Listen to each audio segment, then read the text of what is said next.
Okay, hello everyone. I'm going to start this cast the same way I start basically every single cast, to say I think we're live.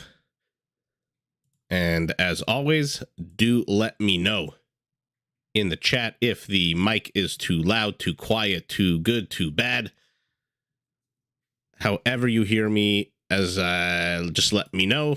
Picture quality good, should be streaming at a 1080p. Sound quality should be good. I lowered the microphone volume a little bit, just because I did watch a replay of one of the lives from, I think, I forget if it was 2 days ago or the one right before that one, and the volume was a little high.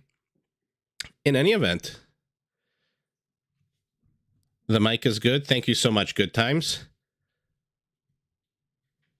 So we're going to be casting, watching, participating in, having fun with some Rage Forest. I did not change the name of the teams, but let's take a look at where they're located. Red, purple, green, blue. So we'll Naked Nipples. Jesus, some of these team names are pretty damn funny. Ganji. Is there even a Ganji here? Does this person even exist? Let's take a look at the teams. Yeah, well, T90 is where? On which part of the map? He's in the north. Okay, so we'll call this Team North. And we'll call this Team South.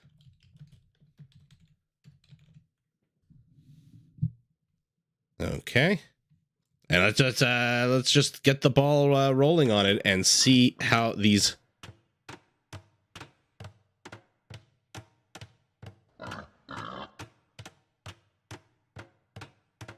Okay, so for anyone joining, these are not tournament games. These are just, I think they're unranked ladder games. And we will take a look. Rage Forest. Hi, your mom. Glad you could join us. Hopefully you're not driving or doing anything that requires your attention. Yeah, I downloaded specifically a bunch of very high elo games. So there's going to be a bunch of the Viper. There's going to be T90. There's going to be Valas. There's going to be a bunch of really good players. For now, though, let's take a look at the civs we're working with. The Viper in his classic yellow, playing as the Lithuanians. Next door to him, next on his team, Teutonic Tanks, playing as who? The Mongols. In black, we have Chaos to Win. Somebody was not happy that I posted a video a few days ago of Chaos to Win taking on, I think it was Draken, and losing. He had 300 elo less, but number one, who the hell doesn't like an underdog story? And number two, big ups to anyone who takes on a opponent who has 300 elo more than him or her.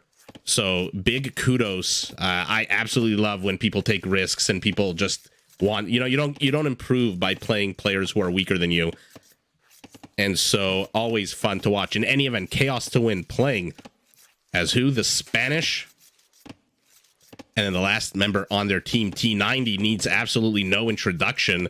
The greatest caster of Age of Empires, playing as the Bengalis. Now Team South, we're starting with Ganji playing as the Aztecs. Naked Nipples, we'll just call him Naked or Nipples, but Naked Nipples playing here as the Red Mayans. Valas also needs no introduction here, playing as the Green Portuguese. Oh, Orange is already pinging this location for the boars, etc. And lastly, we have Zastosi playing as the Purple Incas. Valis and Ganji have a better team here. We'll see. We'll see. As usual, I have no clue how long these games are going to last. Already starting with a wall off between the players, but we've got one avenue of attack, a second avenue of attack, and a third avenue of attack. So 3 potential areas of engagement into each other. For now, though, the one villager from the Viper taking on 3 of Zastosi's villagers, and the Viper has to run away, but he has 4 of these villagers inside his base. We'll see what he decides to do. And let me know if you guys want me to go over the team bonuses, because sometimes they are pretty cool. It will take me a while. I have printed out a nice list. Snow Leopard taking on a villager, but she's got Loom, so she will be the victor here. And what do we have? Blue continuing to wall off here naked, making absolutely zero effort.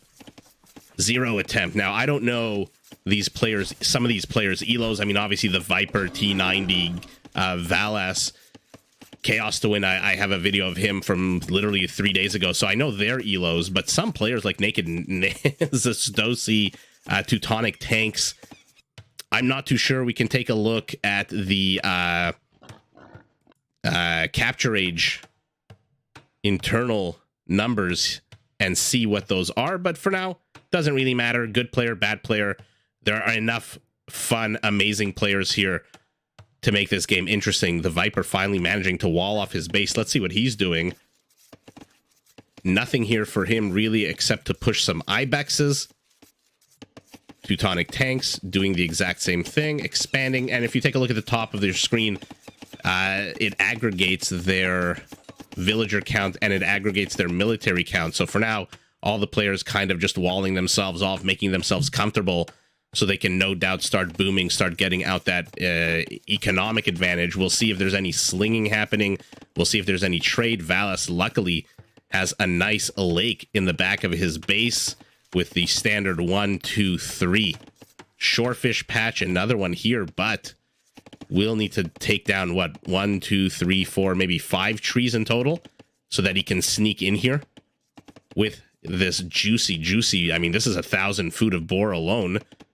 And then you've got another 4 shorefish. So this is about 1,800 worth of food here for free if he can get in. For now, though, Zastosi walling off in red. Finally, I don't know if this is meant to be a wall off or if this is meant to just be structures for the sake of producing military. Green Valas not helping his partner at all at the moment. And like I said, not a... I know in tournaments in Rage Forest, it's considered bad forms or sometimes against the rules to sling your partners until you get up to Imperial. Not that there's any slinging that can really happen at the 9-minute mark of the game, but I wonder if the same rules, the same kind of netiquette applies to just unranked ladder matches. Zastosi here, very much damaged, bruised, and damaged. This villager has to make sure, yeah, garrison him immediately. Tries to block with a goose. The goose does not able to do it. Okay. Do not garrison. Instead, just body block with a bunch of villagers. What's the Viper doing here? Nothing. Happy with his wall off. Red really playing with fire. It is an incredibly nice oasis here. A little Australia-shaped oasis with a bunch of food. This, though, is a problem. And blue, apparently, Ganji did not get the memo. Or rather, got the memo, but I don't... Yeah. He's walling off from his opponent. Let's see if Red decides to help his teammate out here. I mean, he's got the barracks, right? He's got the very early 2 double barracks Eagle Scouts coming out for him. Everyone rushing up to feudal. Only the Viper and Zastosi left behind at the moment. What is the Viper doing? As always, the Viper is doing something cheeky and fun, walling himself in, making sure that this Snow Leopard doesn't kill his villager. I think he can turn around and fight this together with the Scout Cavalry. That Snow Leopard doesn't stand a chance, but they've discovered this juicy patch of boars out in the middle of the map. Oh, is he going to try? He's going to try to lure multiple boars. You love to see this. Absolutely fun. I posted one of Valas doing this with 3. And then, of course, you know, the Age of Empires community. There's, I would say 95% of the people are incredibly supportive, fun, amazing. And then there's the 1 or 2 who, well, you know, Slam did 9. Well, you know, this guy did 15. Yeah, sure. Doesn't detract from what Valas did. Doesn't detract from what the Viper's doing here. How many of us can lure 3 boars at a time? And by the way, a long-ass route to get those boars. This is not a simple operation here. I'll zoom out once all is said and done. Oh my god, though. Almost did lose They seem kind of laggy, these boars, for some reason. Villagers pop out, get the second. Is he going to get the third? Hello. Does get the third, but take a look at this distance. You know, your opponent is... You see your opponent. You see him building the outpost. You see him encroaching onto your turf. Black pinging here in the blue. And at the same time, you decide, you know what, I'm just going to hurt 3 boars. Maybe orange will sling me. Maybe a Teutonic tank, even though he's playing Mongols now. Where is red? Red is hanging back with his Eagle Scouts.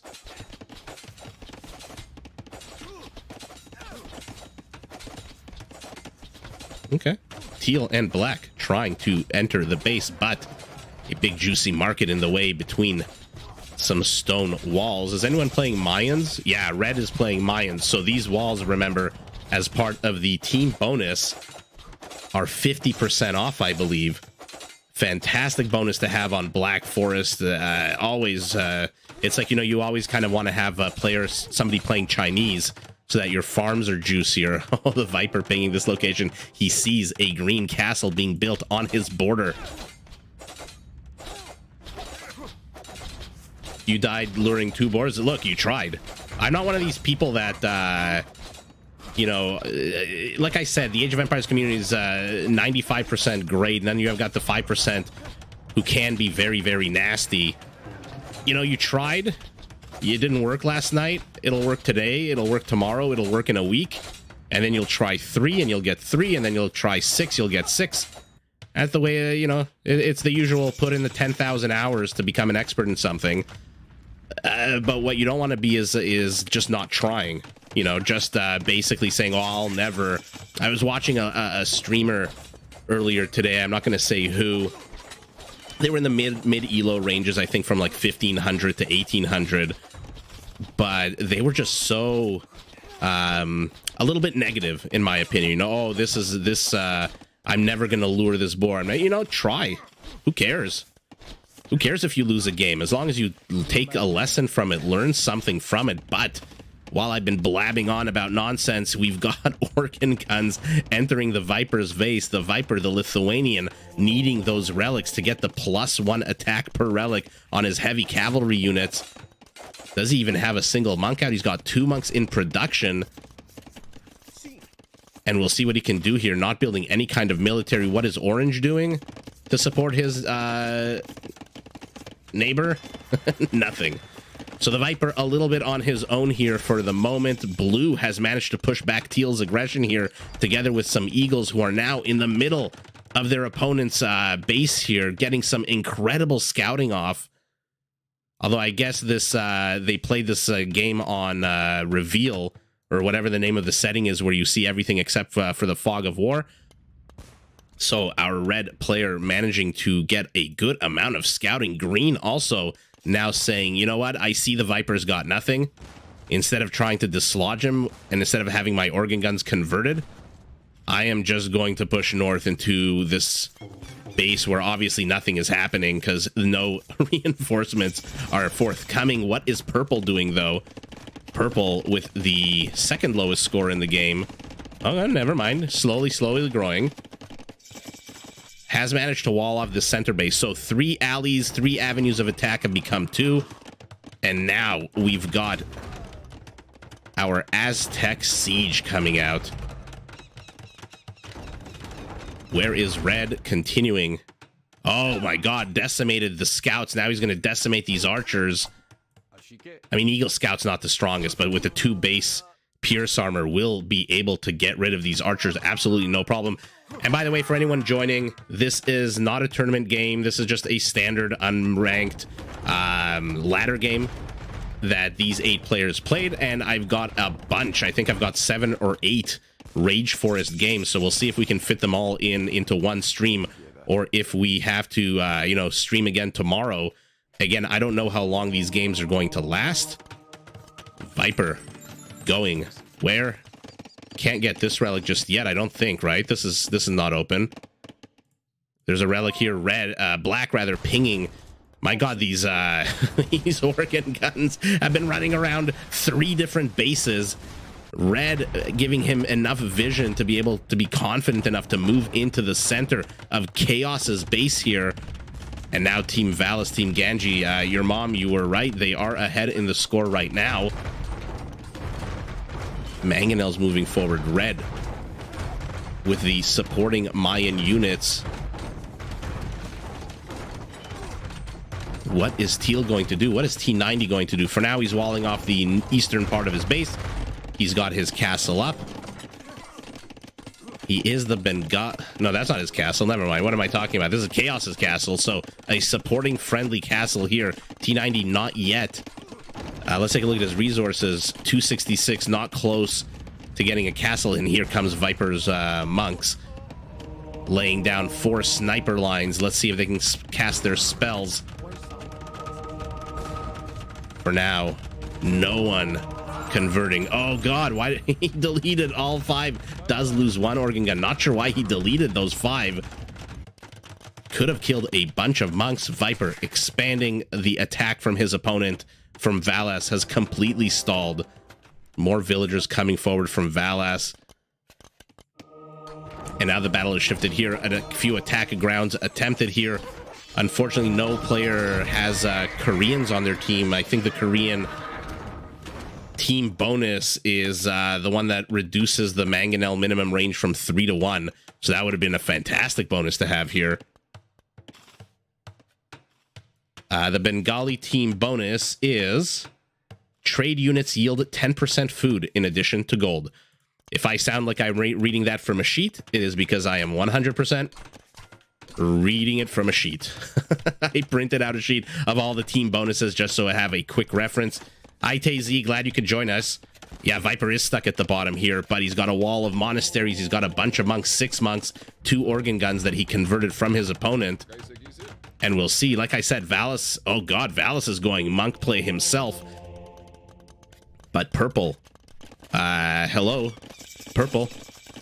We'll see at the end of the game in terms of resources. I think Capture Age has a function at the end that shows if there's, you know, how much resources were received. I wonder if Purple is slinging at the moment because he has literally 1 Eagle Scout at the 26-minute mark of the game. Conquistadors will be able to push back some of this army, but have to disengage. I mean, these are Aztec monks. The best monks in the game, in my opinion. 90 HP they go up to with every technology or upgrade, whatever you want to call it, that is researched. Now we've got another ping here. Okay, Purple is starting to expand. Purple is starting to help his opponent. He's got 1 Mangonel, 25 fishing ships. My goodness, if only these were Japanese fishing ships, they'd be, I think, a tad bit more efficient. But Valis here trying to make an issue of it. Purple finally sending what little army he has to help his teammate. Viper has to move this unit very carefully because of exactly this. Might take some inadvertent fire from the castle attacking the town center.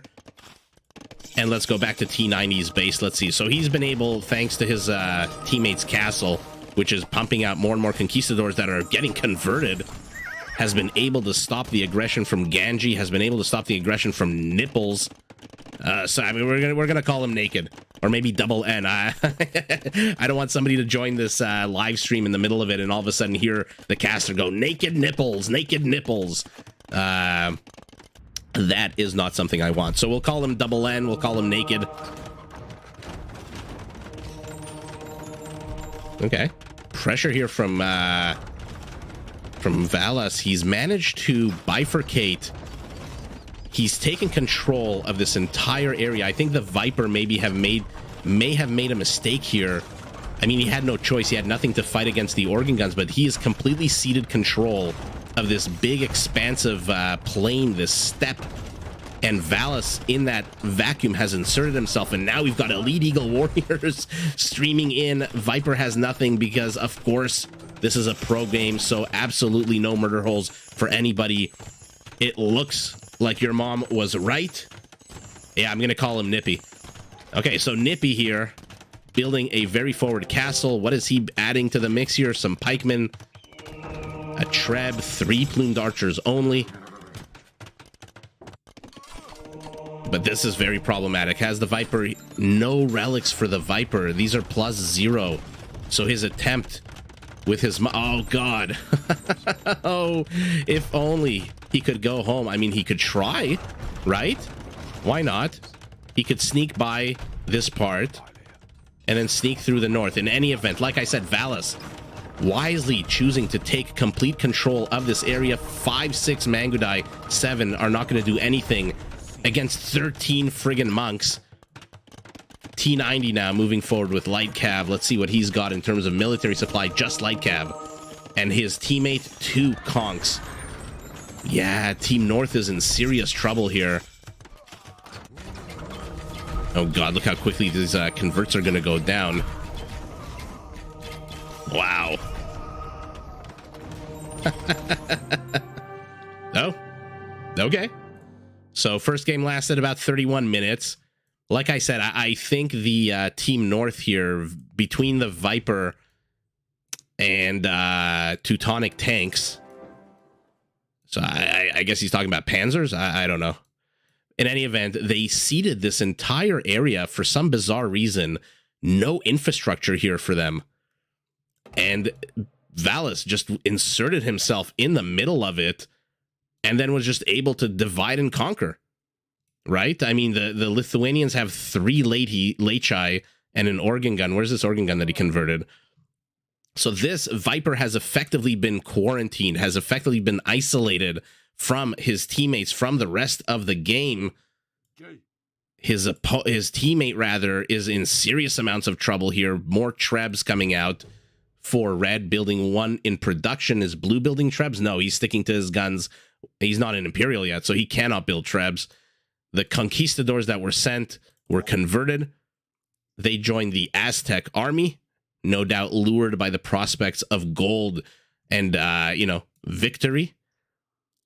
What did our player in black, Chaos to Win, building a very defensive castle? Not sure I agree with this. When your opponent is under attack and you see it, you are building an incredibly defensive castle. That is a losing mind frame, I think.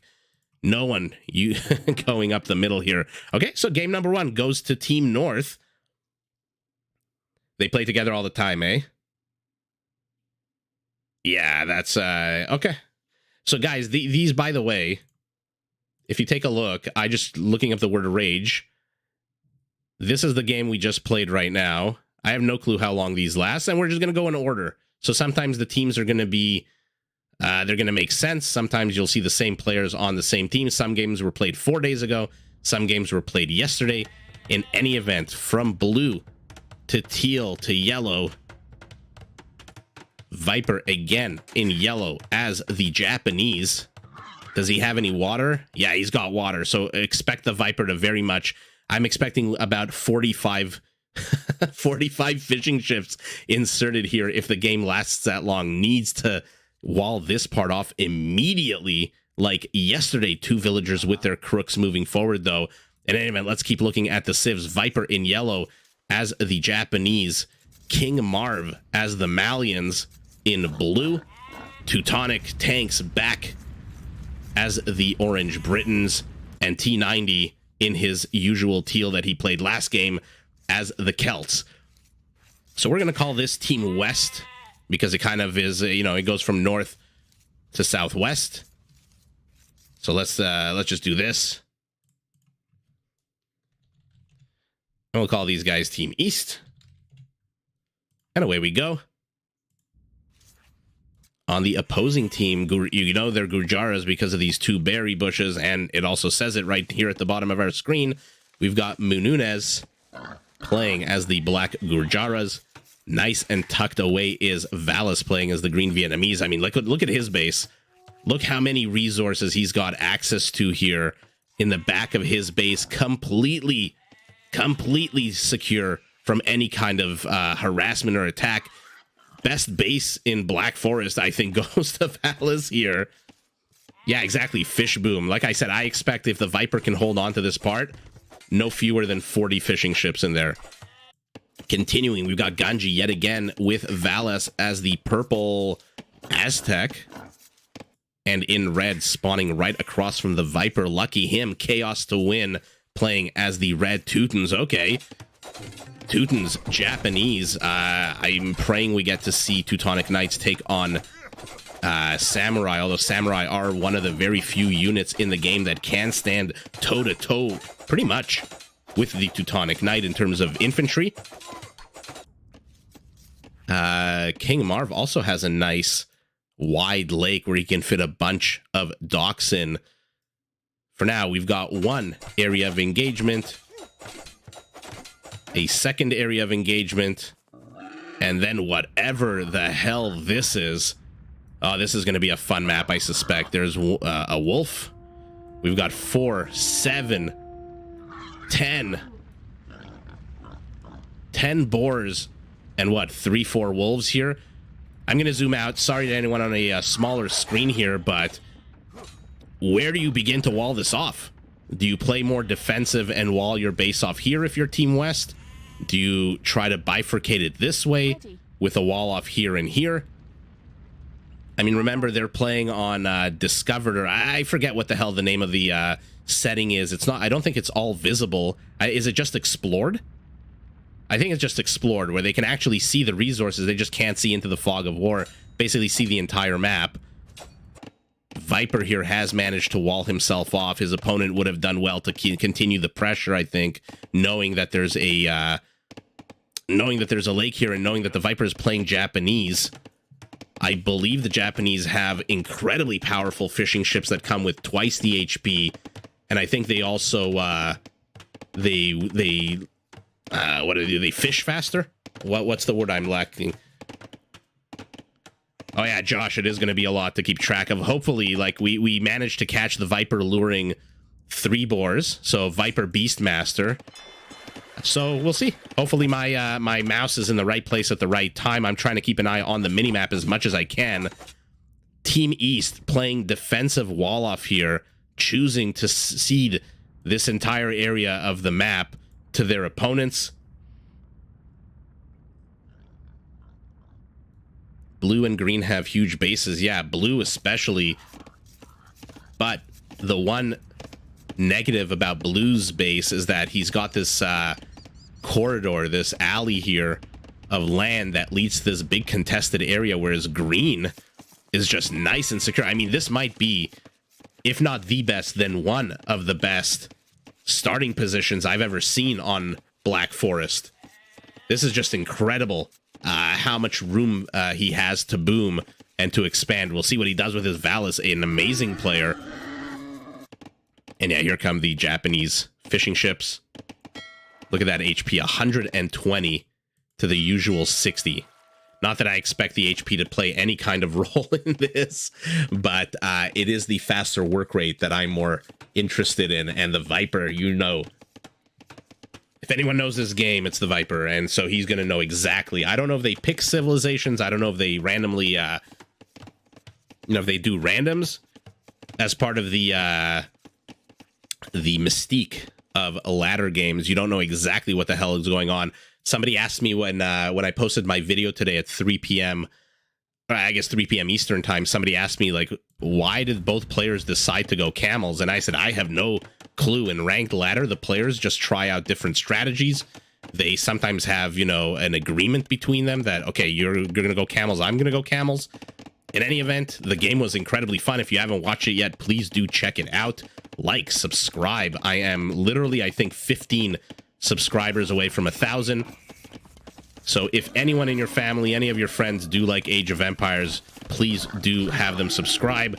More boars going down in front of T90's base, who himself has managed to lure 3 boars.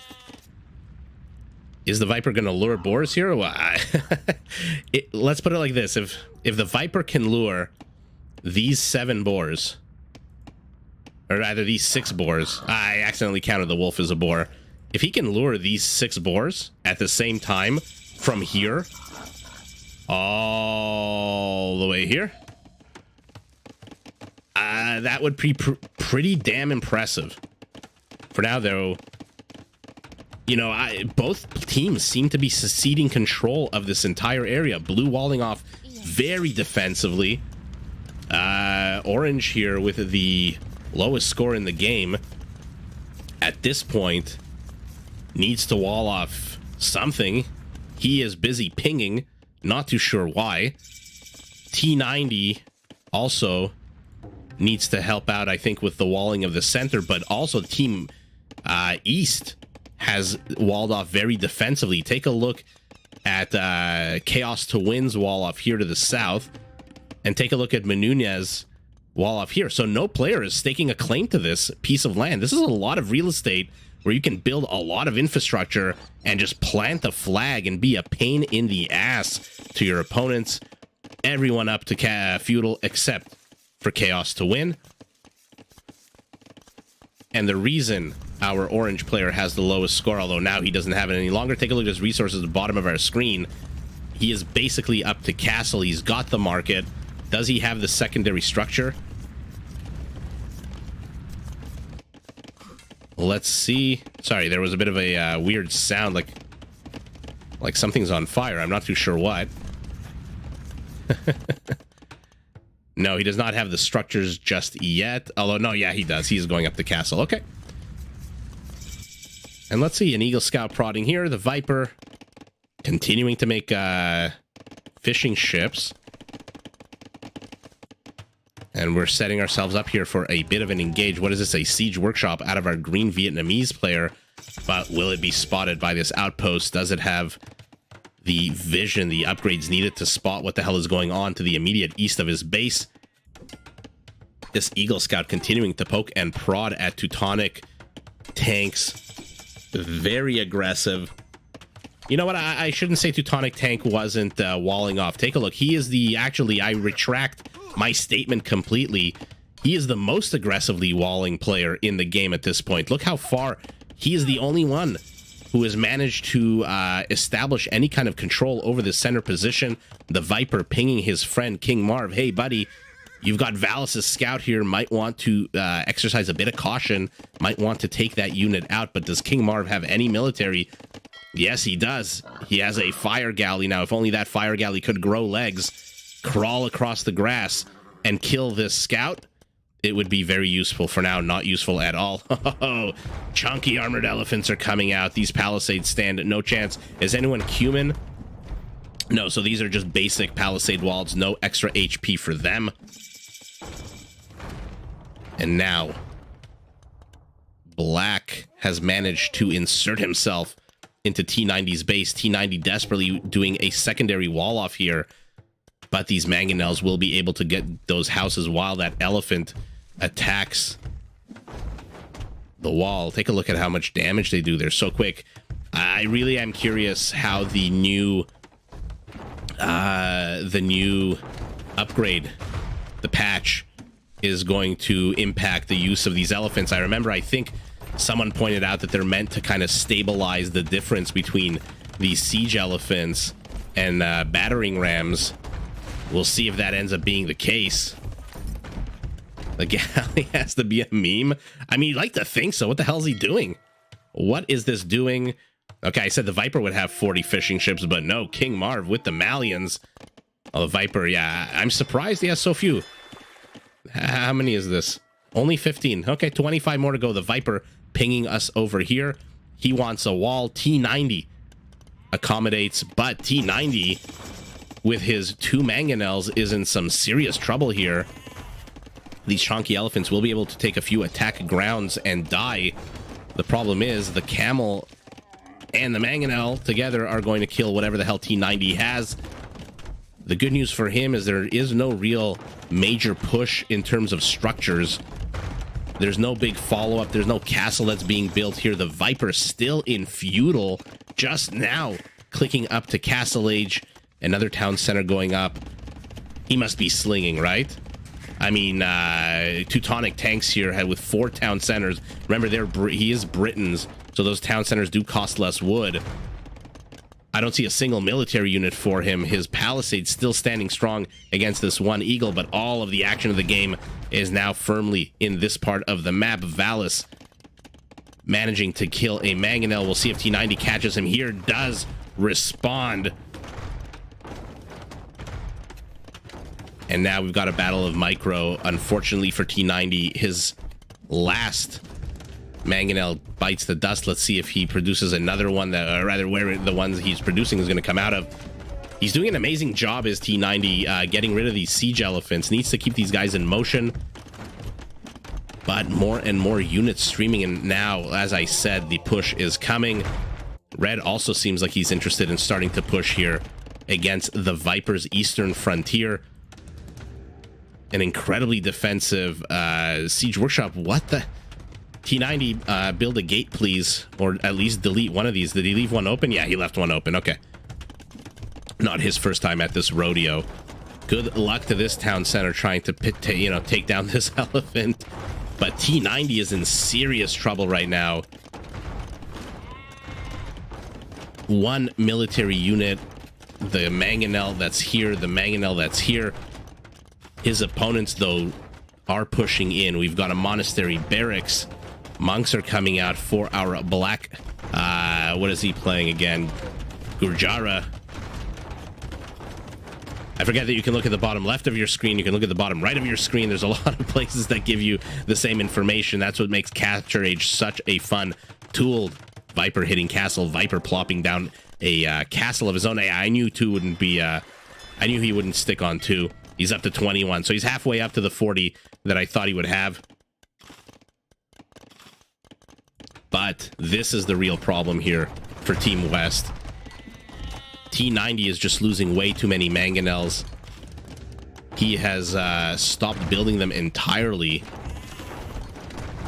Resources starting to run low, but managing to get that siege elephant. Could use some villagers to attack this guy, I guess.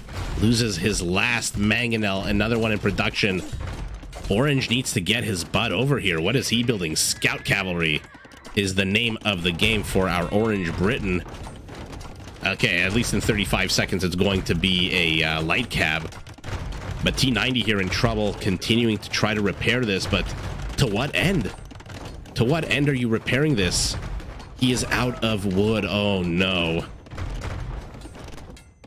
Oh, God, does take a shot. Does he have wood to repair this mangonel? T90 just losing a few too many mangonels. And Orange not really rushing to help him as he should.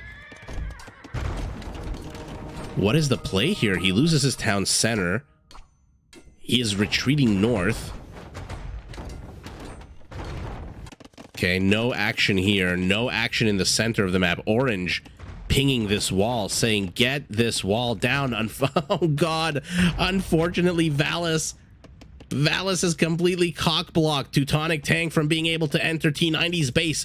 Last game, the Viper was isolated. Now T90 is isolated. And he is in serious trouble. Even a sheep moving forward, trying to do its best to help the war effort. Desperately right-clicking on these... oh, my God. Okay, finally, a ram coming out of castle. I don't know that I would have necessarily put a castle here. Yeah, very busy action. This is the fun of Rage Forest. Purple now, Ganji rather, entering the game at the 26-minute mark with a... I thought the Viper would be the crazy fisherman here. 44 fishing boats. I mean, look at this. Isn't this thing... This is a thing of beauty. Oh, you love to see it. Unfortunately for T90... Where the hell is his teammate? Of course, on the one that I cannot click on. Okay, it's going to go down. Hello, Scout, Light Cab. Hello. Wake up. Where the hell are you going? You're going the wrong way. Okay, finally. Only 5 Light Cab in production. T90 desperate, moving his villagers forward. He wants to attack these mangonels. Unfortunately for him, attack grounds beat villager swords, and 5 of his villagers pay the price. 2 more elephants at least being taken care of. This gives Orange a bit of time here.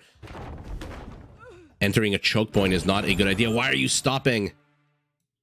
Okay, should be able to get rid of all of this aggression here, but the question is, has T90 lost too much? Oh my God, I said he might be able to get rid of all... He should be able to get rid of all the aggression. Of course, I was wrong. Anytime I say 1 + 1 is 2, it ends up being 3 somehow. Okay, now he'll be able to get rid of this mangonel. No way it can attack, but now we've got Purple Eagle Warriors streaming through Oh, Lord. These are Aztec. Let's see if they have the +4 attack. They do not.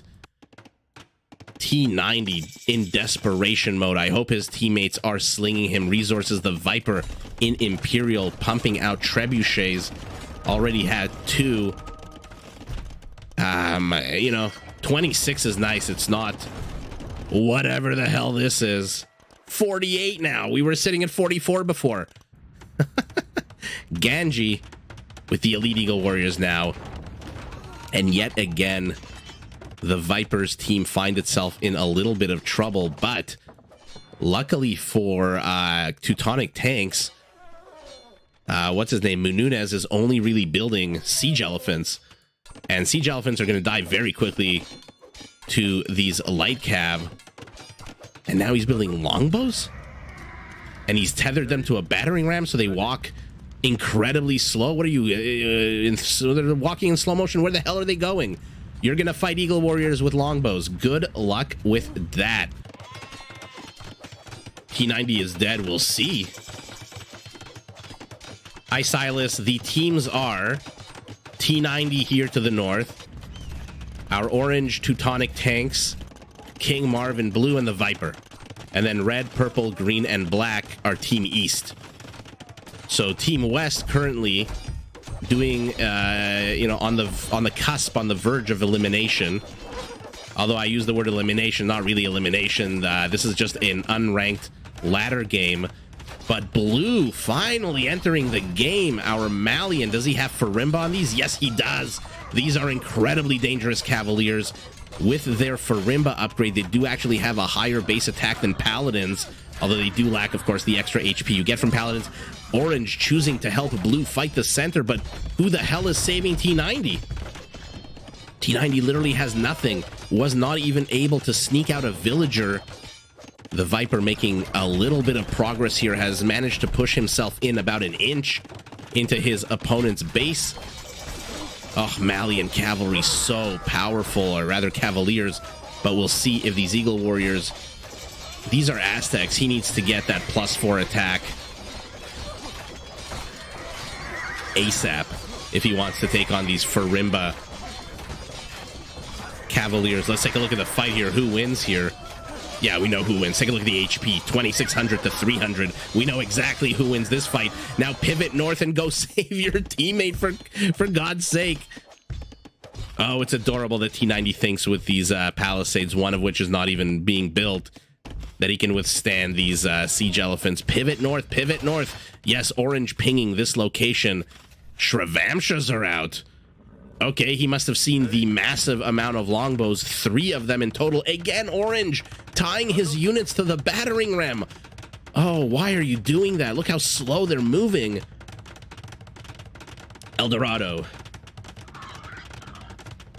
Is it Eldorado? What's the name of the Mayan upgrade that gives their Eagles the extra 100 HP? I always confuse those two upgrades, the names of them. Viper doing what he can here to push into Chaos to Win's base.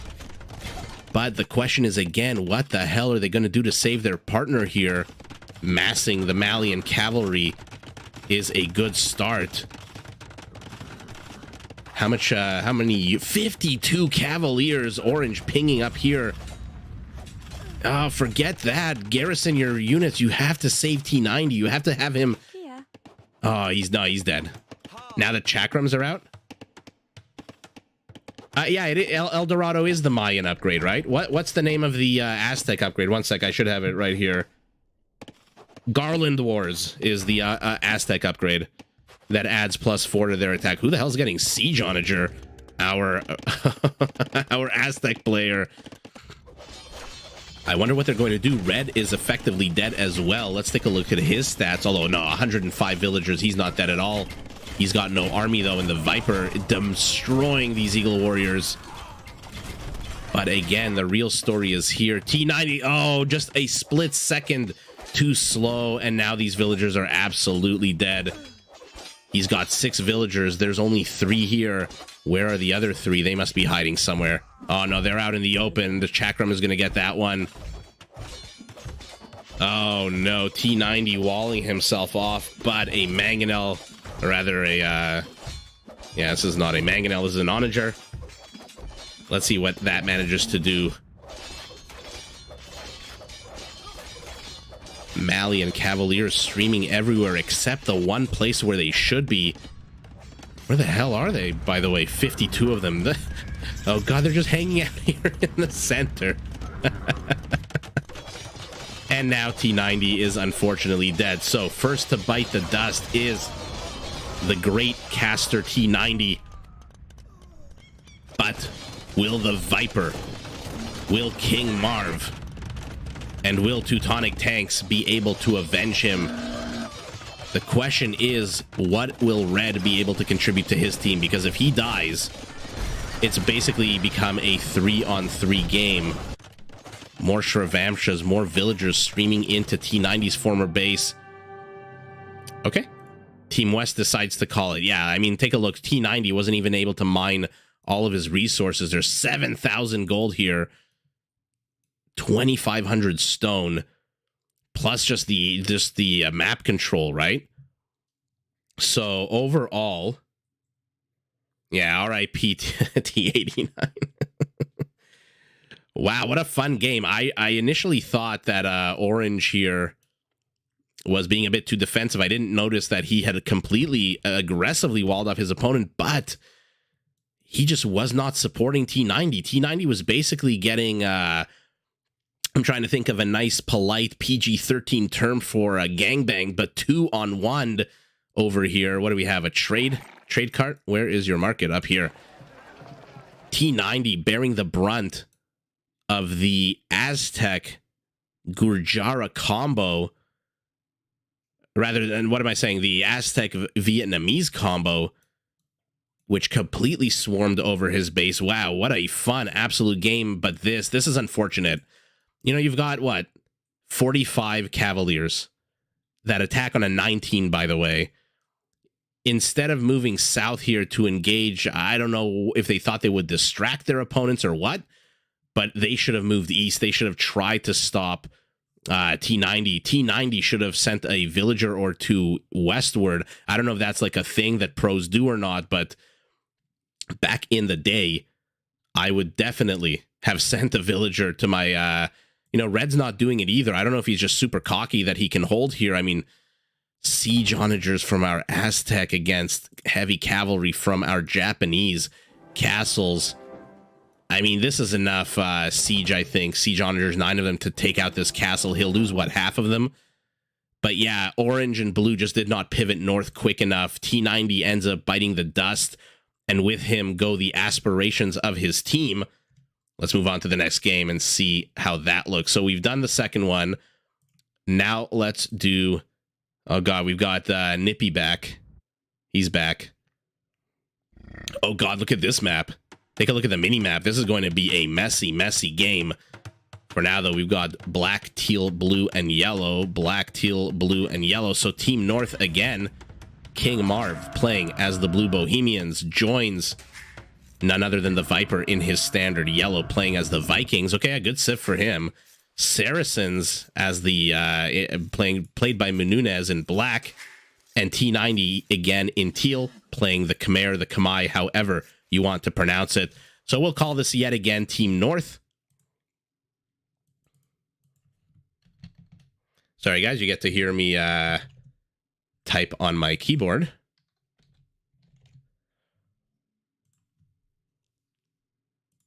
And to the south, we've got Nippy playing as the Red Celts.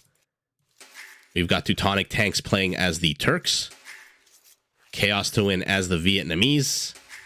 And Valis playing as the Bengalis. I mean, this game, I think I favor Team North, no? In any event, we'll see what happens. There are 1, 2...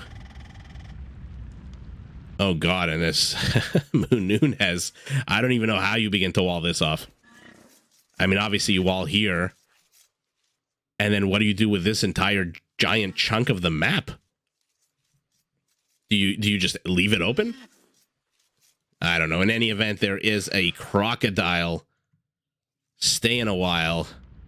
and green moving forward. Or rather, what is he going to do with these 3 villagers? Yeah, just trying to wall off. Very aggressive wall off by him.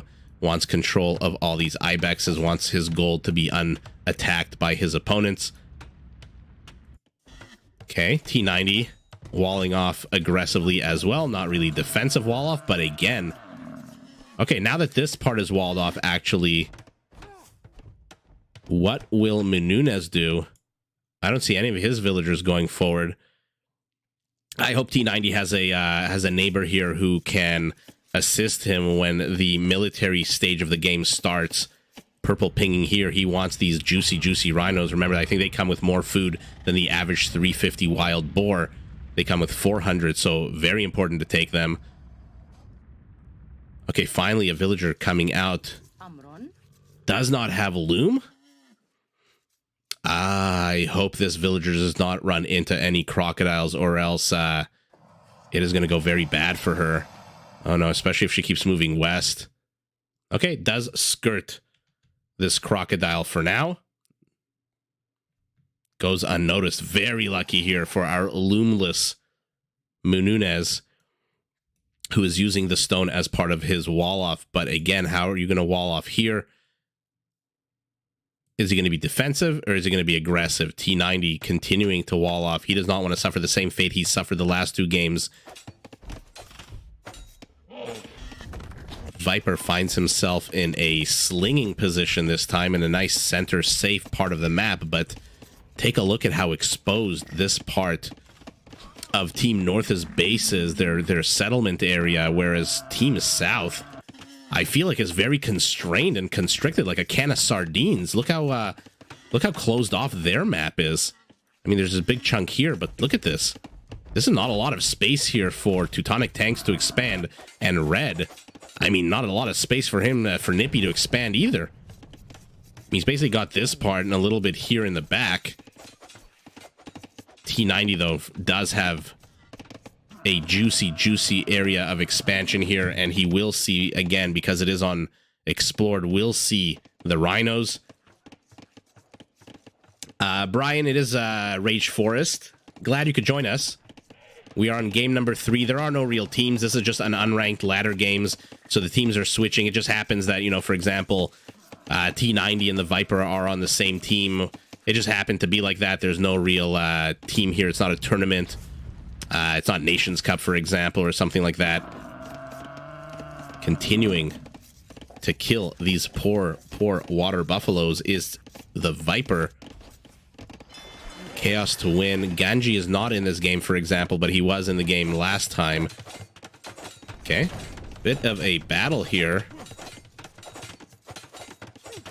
T90's infrastructure coming under attack almost immediately, but remember, the Khmer can hide their villagers inside their house.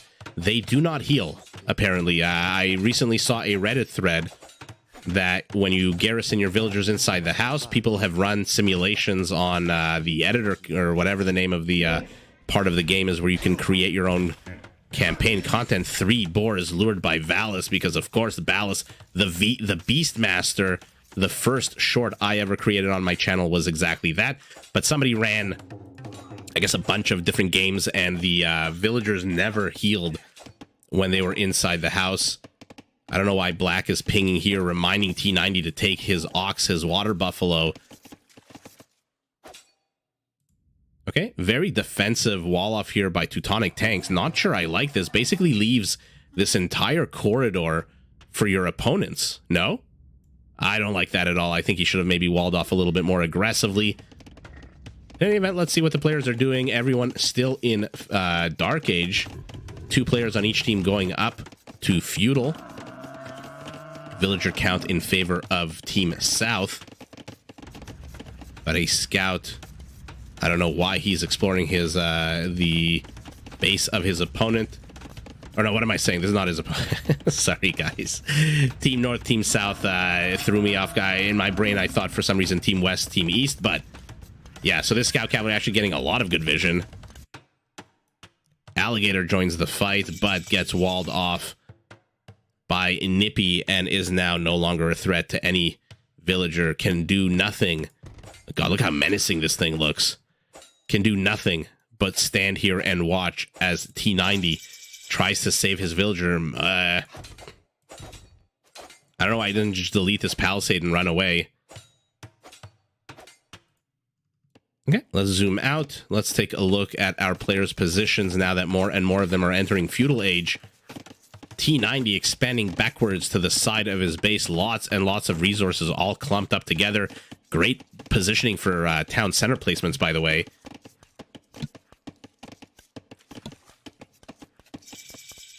Menunez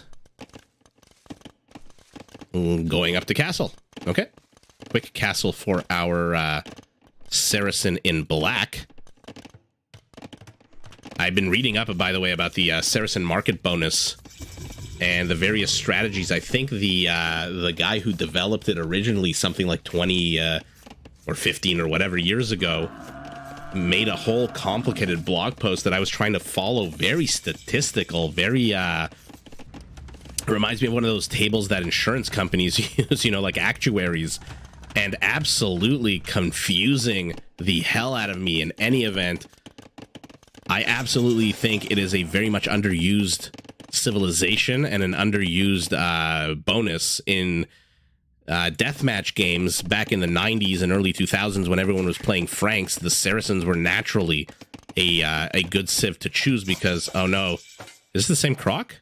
No, it's a different croc. How many freaking crocodiles are there on this map? T90 saved by a crocodile, although not exactly. It's a Florida crocodile, I think. Doesn't Florida have alligators? I think, or do they have both? I'm not too sure. Not an expert on Florida's wildlife.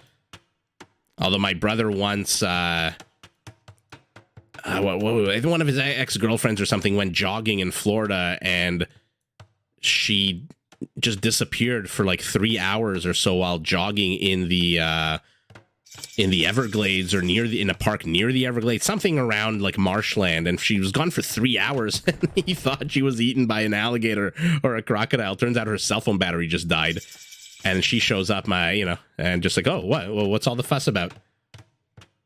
Miami has saltwater crocs. Oh god, do not want to run into those. Tato is a beast? Okay, maybe I'll try to find a game of Tato's where he plays Saracens, because it is an incredible, like I said, it's a very powerful, having your exchange rate fixed at, what is it, 5%? The trade fee, as opposed to the usual double digits.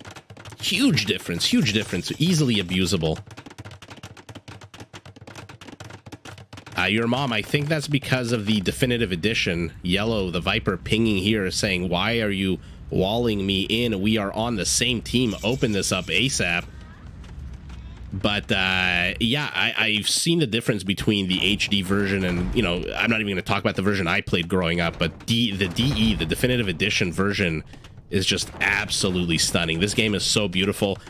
By the way, the Capture Age, if you guys use it, they do have a setting where you can make... You see how the units here have very rough outlines, like very linear, easy distinguishable. You can easily distinguish the edge of the sail from the water, the box turtles. There's a setting here where you can soften those edges, but when I try to live stream with that, it like freezes. So even though I think the graphics can be nicer than what you're seeing right now with that option selected, unfortunately, I cannot stream with that. In any event, everyone up to castle except our boy Nippy, who is 30 seconds away from being up to castle himself. Teal establishing my favorite stable in the game with the adorable elephant. I just wants to, you know, eat whatever the hell elephants eat. I keep referring to Instagram. My wife and I saw today a video in Vietnam where the elephants, they treat their elephants really well. You know, I think they basically gotten rid of hunting and things like that. So there's certain parts of the country in Vietnam where the elephants kind of just roam free.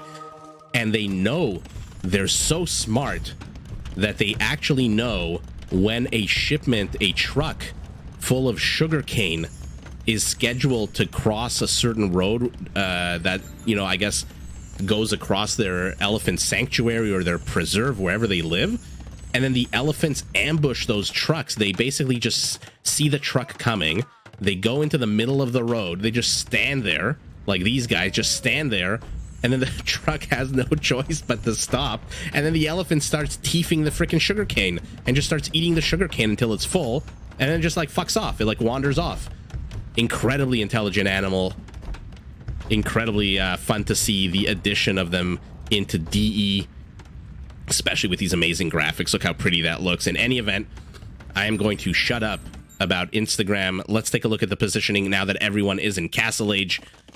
Chaos to Win expanding his naval capability. Military, non-existent. He's got one scout here.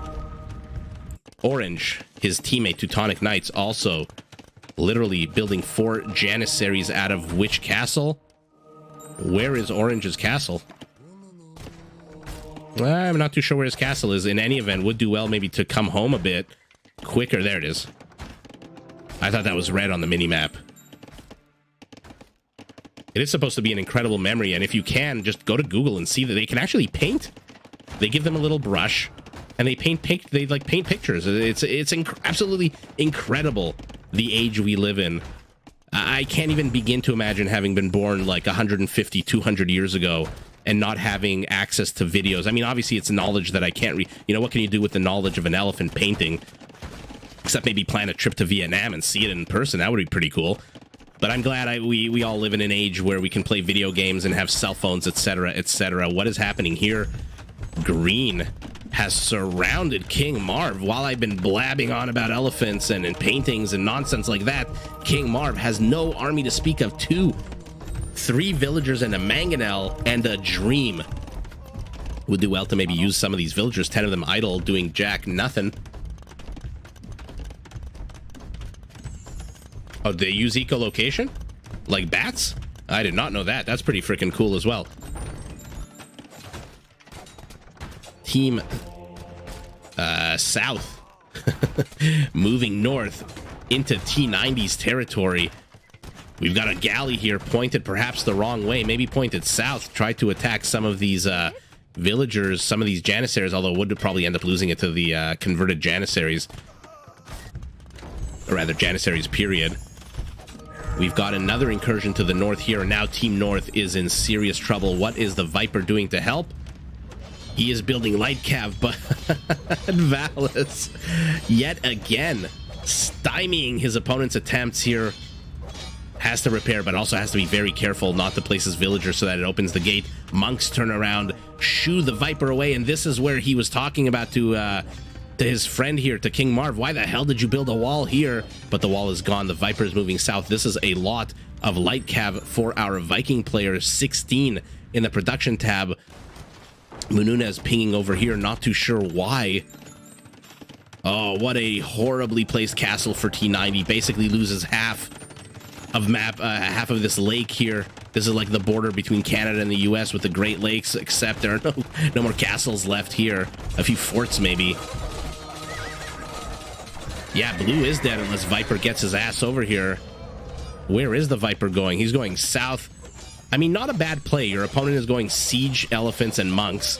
Light cav is naturally the way to go against this, but the problem with light cav, take a look at all this infrastructure that Valis left behind. This is one thing I love about pro players. In the middle of attacking, in the middle of pushing in, they leave behind these little pellets, these little like rabbit poos of structures, and so it's not enough for you to simply push aside their attack. You also actually have to get rid of those buildings. T90, what is he using these structures for? Knights. But red has placed another wall here. This is the beauty of Black Forest. The question for me, what the hell is Mununez doing to support T90? He's got 3 monks. 3 monks against the castles and ranged units. Not sure that is the play here. Viper pinging to the south, making sure his partner is aware that there's a castle up here and perhaps a second one as well. Purple decides to relocate the castle, and now he knows he's safe. The Viper can't really engage, especially with these damaged light cav. Valis throwing away a few monasteries, a few monks. And now T90 backstabbing Teutonic Knights. We'll see if this has any impact. I mean, if Mununez can help defend T90's front. T90 with the Kamai can turn around. Remember, the cool thing about Kamai, they don't need to drop off food on their farms. They just basically gather food wherever they are. And now more and more siege moving forward. Okay, Elephant just inside Purple's at castle radius. T90 with the backstab. Brilliant play here. Maybe would do well to bring a battering ram forward here to try to demolish. He's got the siege workshop, right? Bring a battering ram. Get rid of this wall. Orange is basically dead at this point. 2,600 points.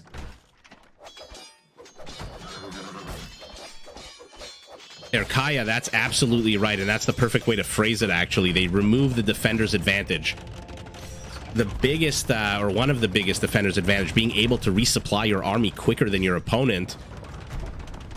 With those structures, with the barracks here, etc. Plus, take a look. How long has it been for King Marv? And he's still not able to push out. All that time he needed, and him and the Viper needed to get rid of these structures. They just rebuilt castles. Another castle here. Now we've got opposing, dueling castles, not able to reach each other just yet. One more upgrade for Purple, I think, and he'll be able, but now T90 pinging over here. Orange is essentially dead. Take a look at Orange's base. Yeah, Valis does seem to be more coordinated. He is the one placing these monasteries, although Purple, Chaos to win, not too bad himself, getting Trebs out. Is the Viper an Imperial? He is building Berserkers. This blue wall, oh, there is a wall. No, I don't think the Viper's going to engage directly into this castle, but oh god, this is problematic for him. 5 trebuchets mean bye-bye to this castle. Rattan archers are out, elite. Yeah, Valis and Chaos to win are playing this perfectly, notwithstanding these Miami saltwater crocs that are attacking. Oh, they're so annoying.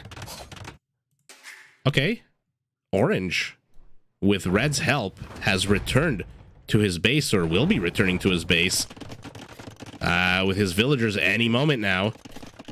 What does he have? He's got 1 Janissary healing up inside the castle. So Orange is basically dead. But King Marv also basically dead. The only difference is King Marv has answered my question from last game and shown me that pro players do relocate their villagers. So an exodus of blue villagers. Oh god. Let's take a look at the Pierce armor on these Berserkers. 5. Any attack bonus against infantry, 0. So this is going to be very bad here for Purple. Especially if the Viper garrisons his Berserkers inside. They move much quicker with units inside. And take a look at how quick this castle is going to die. I am... Okay, well, keep an eye on whatever the hell Purple is doing here. I am US... Is he trying to say useless? There's no second S in useless in the front. I mean, it's a good gesture, but take a look at the mini-map. No one can tell what the hell he's writing. And the Viper with the counter army comp to the Purple's ranged. I mean, why are you retreating? Just fire, fire, fire. Who cares? Fire. You're not a Chukanu, but you will get rid of the rams. You have to fire. Don't just run away. Okay, decides to save the wood. Does Orange, who only has 100 wood left in the bank, but does manage to get up his first Turkish town center.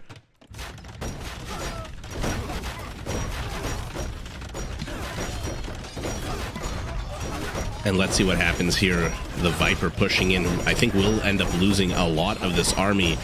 But if he saves King Marv, I mean, army well spent, right? Castle goes down, ugh.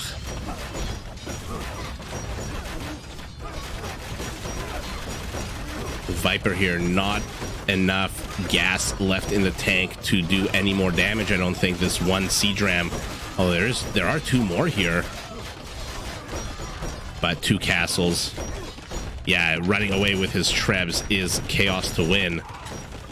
Let's check out on our buddy Nippy here. I haven't heard from him in a while. He has done nothing here. He's basically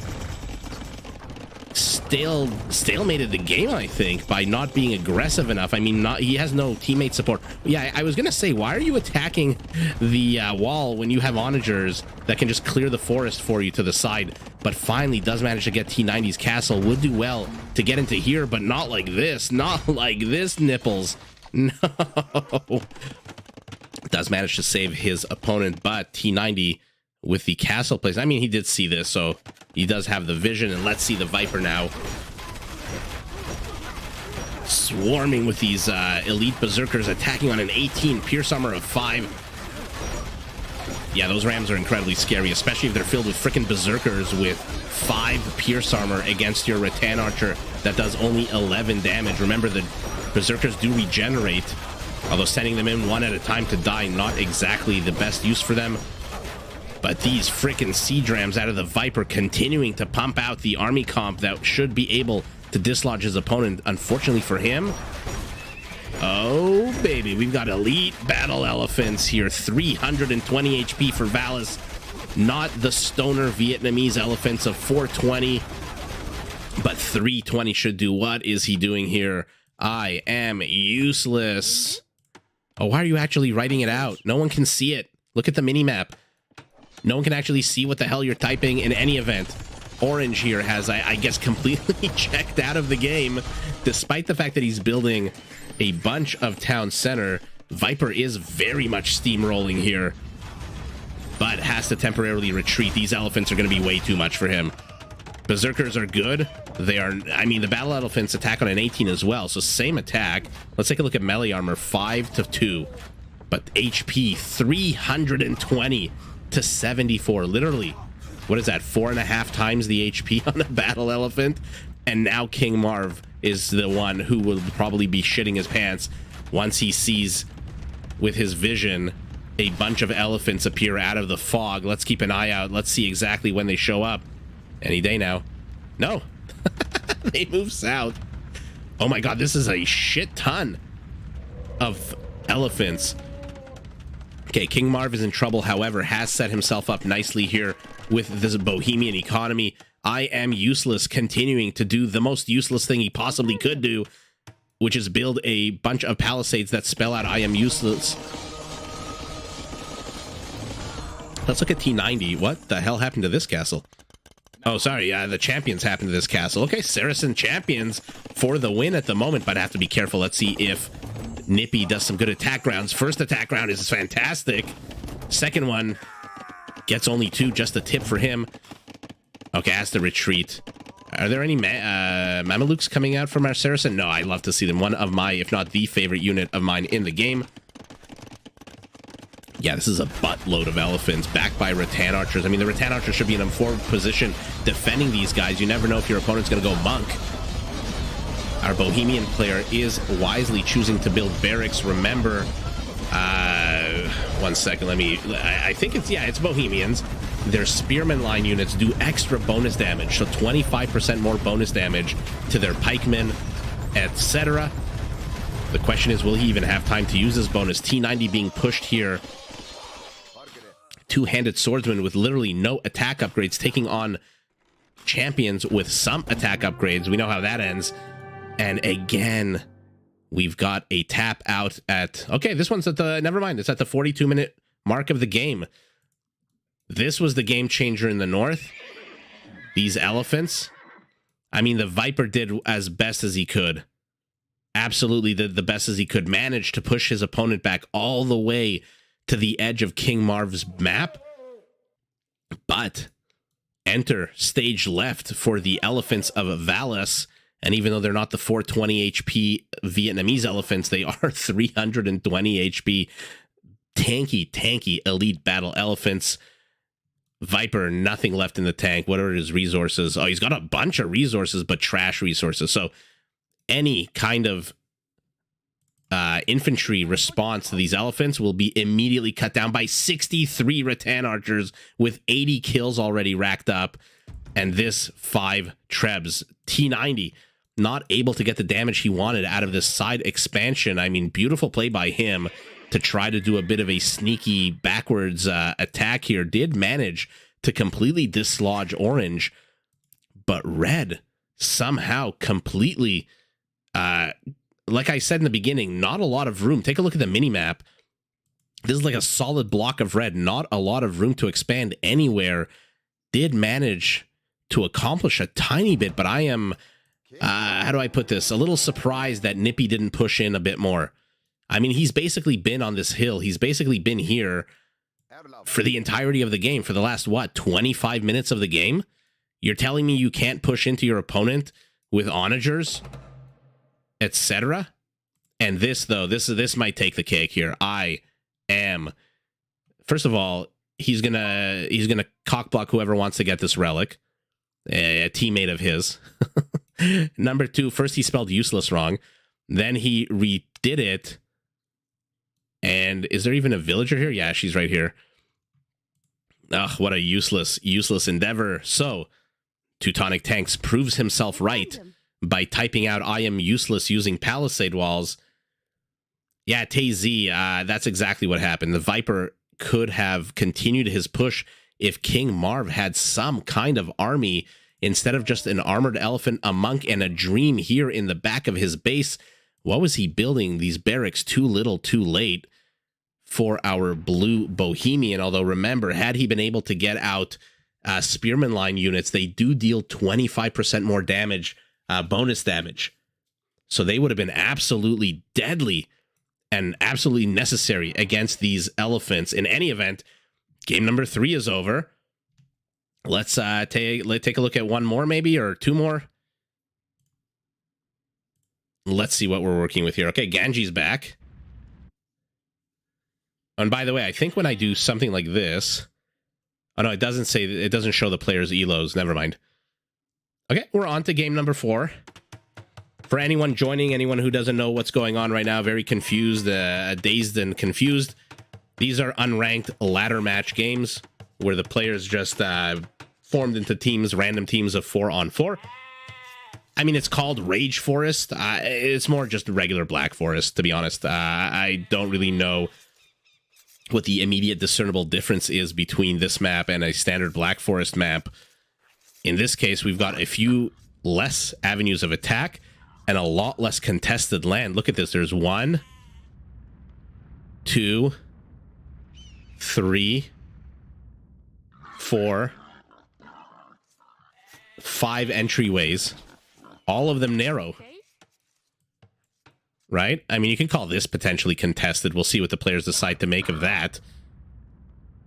I mean, you can even ignore this corridor, right? If the Viper decides to wall off here, this corridor can be completely ignored. In any event, let's take a look at our teams. What do we have? Orange, green, red, and blue. Orange, green, red, and blue. So yet again, Team South. Oh, look at that. It worked out. Valis in green again, playing as the Italians. In blue, we've got Ganji playing as the Kamai. Freaking Andy. Okay, a good addition. He's a very strong player. Playing the Mongols, a very strong Civ, by the way, if you didn't know. And Kylar playing as the Red Slavs for Team South. We have Kamigawa playing as the Teal Franks. We've got the Viper, of course, in yellow, playing as the Teutons. Oh, God, I shudder to think at how good he's going to be with the Teutons. In my opinion, one of the most incredibly powerful civilizations in the game. We've got T90 this time in black, playing as the Gurjaras, not to be scoffed at all, that civilization. And Cumans by King Marv in purple. Let's see if King Marv can hold off a little bit longer. Cumans potentially... We'll see what he decides to do with him. Will he get a second town center in feudal? Will he forgo that? They are lightning fast. Not only do they produce some of their units lightning fast, but those units themselves are lightning fast. I think the Cuman light cav or scout cav line is the fastest unit in the game, I believe. With the exception, I think... Oh, well, this is incredible here. Play by... who is this? Freaking Andy. I think the Cuman light cav line is the fastest military unit in the game. There is one trade cart that is going through a caravanserai, for example, that I think might be faster. But the Cumans, my goodness. Oh, we have another one of these. Okay, so if you're a pro player, or you want to be a pro player, learn how to do this. This seems to be quite a standard thing that players are doing now. See it everywhere on the map. Oh, look at this wolf. He must be salivating. Oh, my goodness. He wants a piece of these wild boars. Unfortunately for him, he's been kenneled in, in 1,000 years. This wolf is going to be an adorable little pug held in a little IKEA bag on the New York City Transit. If you don't know, New York City passed a law or a bylaw, whatever you call it, that any dogs, any animals on the subway, number one, cannot be on the floor. They have to be carried. And number two, they have to be carried and fit into a bag. And so go onto Instagram, go onto YouTube, look up New York City subway dogs. And it's just the New Yorkers, by the way, are just the best people. And so they have come up with some incredibly creative solutions to be able to allow them to carry their dogs without, they put them in IKEA bags, they put them in little backpacks, they put them in everywhere they can. And then occasionally you'll run into a video of the New York City Transit, somebody who I guess controls or drives the subway, getting into an argument with a traveler saying, what the hell are you doing? You're not allowed dogs. And said, no, you said they can't touch the ground. They can fit into a bag. In any event, yeah, as if laws are enforced in New York anyway. Yeah, exactly. It's a lawless beauty of a city. A wonderful city. Oh, yeah, no, your mom, you're absolutely right. The addition of freaking Andy. I mean, look, naked nibbles naked, whatever the hell his name was, fun to watch with the name, etc.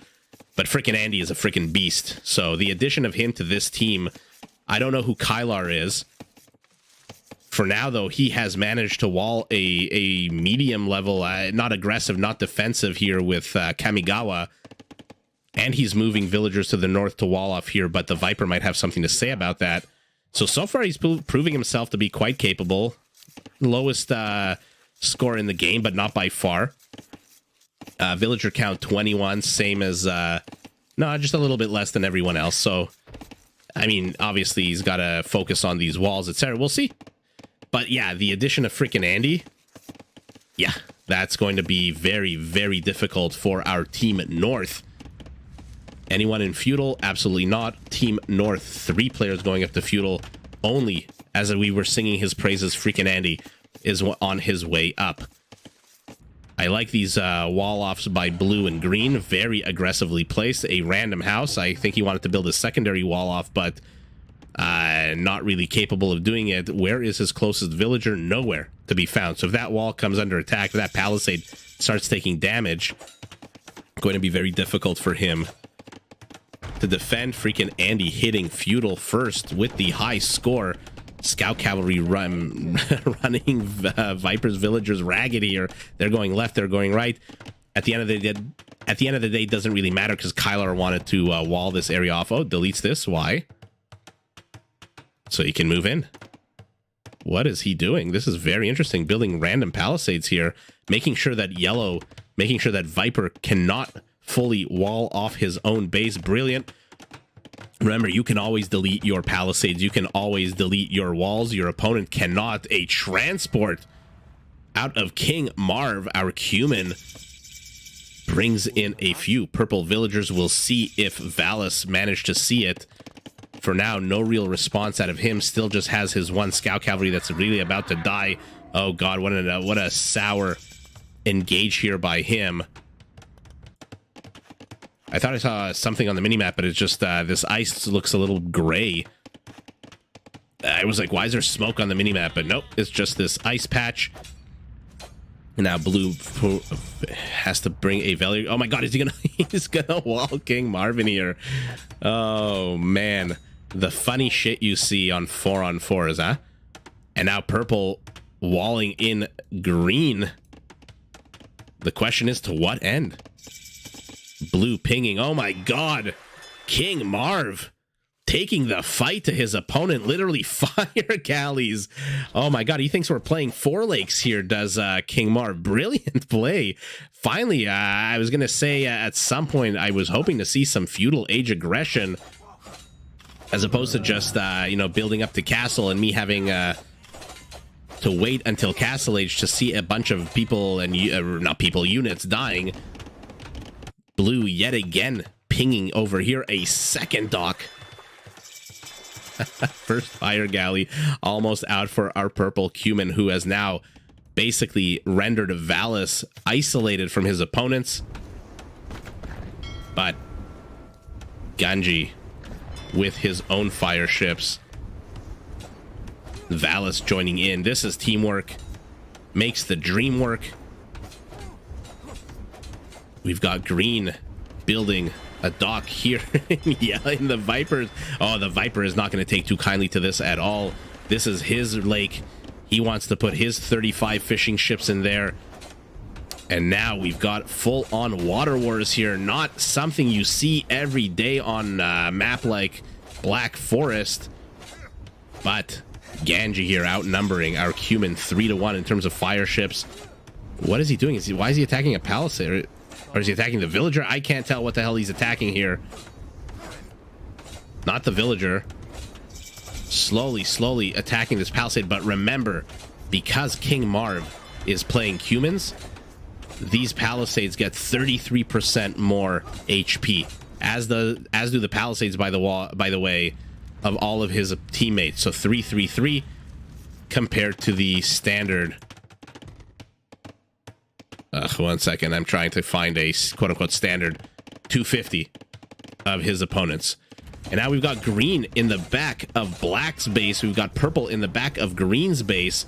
Red walling the Viper off here, making sure he cannot intrude into his base so that he can take these juicy contested resources. A blacksmith. Okay, very interesting choice here from our green Italian. What army does he have right now? 3 archers. They are being built. They are being garrisoned in here. And T90, what does he have in terms of military count? Shrevamshas. Okay, so T90 takes this fight any day of the week.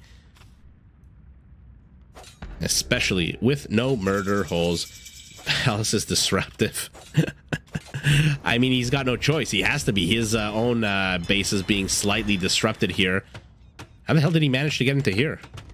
Oh, God. Purple did not complete his palisade wall off. And so all of that effort with the transport ship, all of it brought to naught. Blue pushing him back on the water. Green just basically going around his attempted wall off. And now Valis is trying to make sure that he stays nice and comfy and secure. He is the only player on his team not to hit feudal yet. And the Viper booming. 4 town centers going up for our yellow Teuton. Remember, their farms are much cheaper, so they can pump out a lot more of them. The question is, what will green do once this infrastructure fails? He is attacking, continuing to attack. So Viper has lost the water war here. Doesn't look like he was interested in continuing to engage into that water area. A ping going down over here. Oh yeah, Orange. Orange just is hanging out. Freaking Andy. What has he got? His original scout cavalry and 52 villagers going up to 59. I wonder if he's slinging. I'm not sure. I can't tell what freaking Andy is doing. I always say at the end of the game, we'll take a look at the economy tab of Capture Age, and I always forget for the last 3 games. Sorry, everybody. At the end of this game, we'll definitely look. We've got a water war, purple on blue, but blue beats purple basically 6-1 or 5-1. And now King Marv's aggression, I think, is basically done here on the water. But the Viper trying to convert his opponent's fire galleys. Let's see if they can reach the monk. They can. That's how good he is. Look, he tried to gate here. That's muscle memory.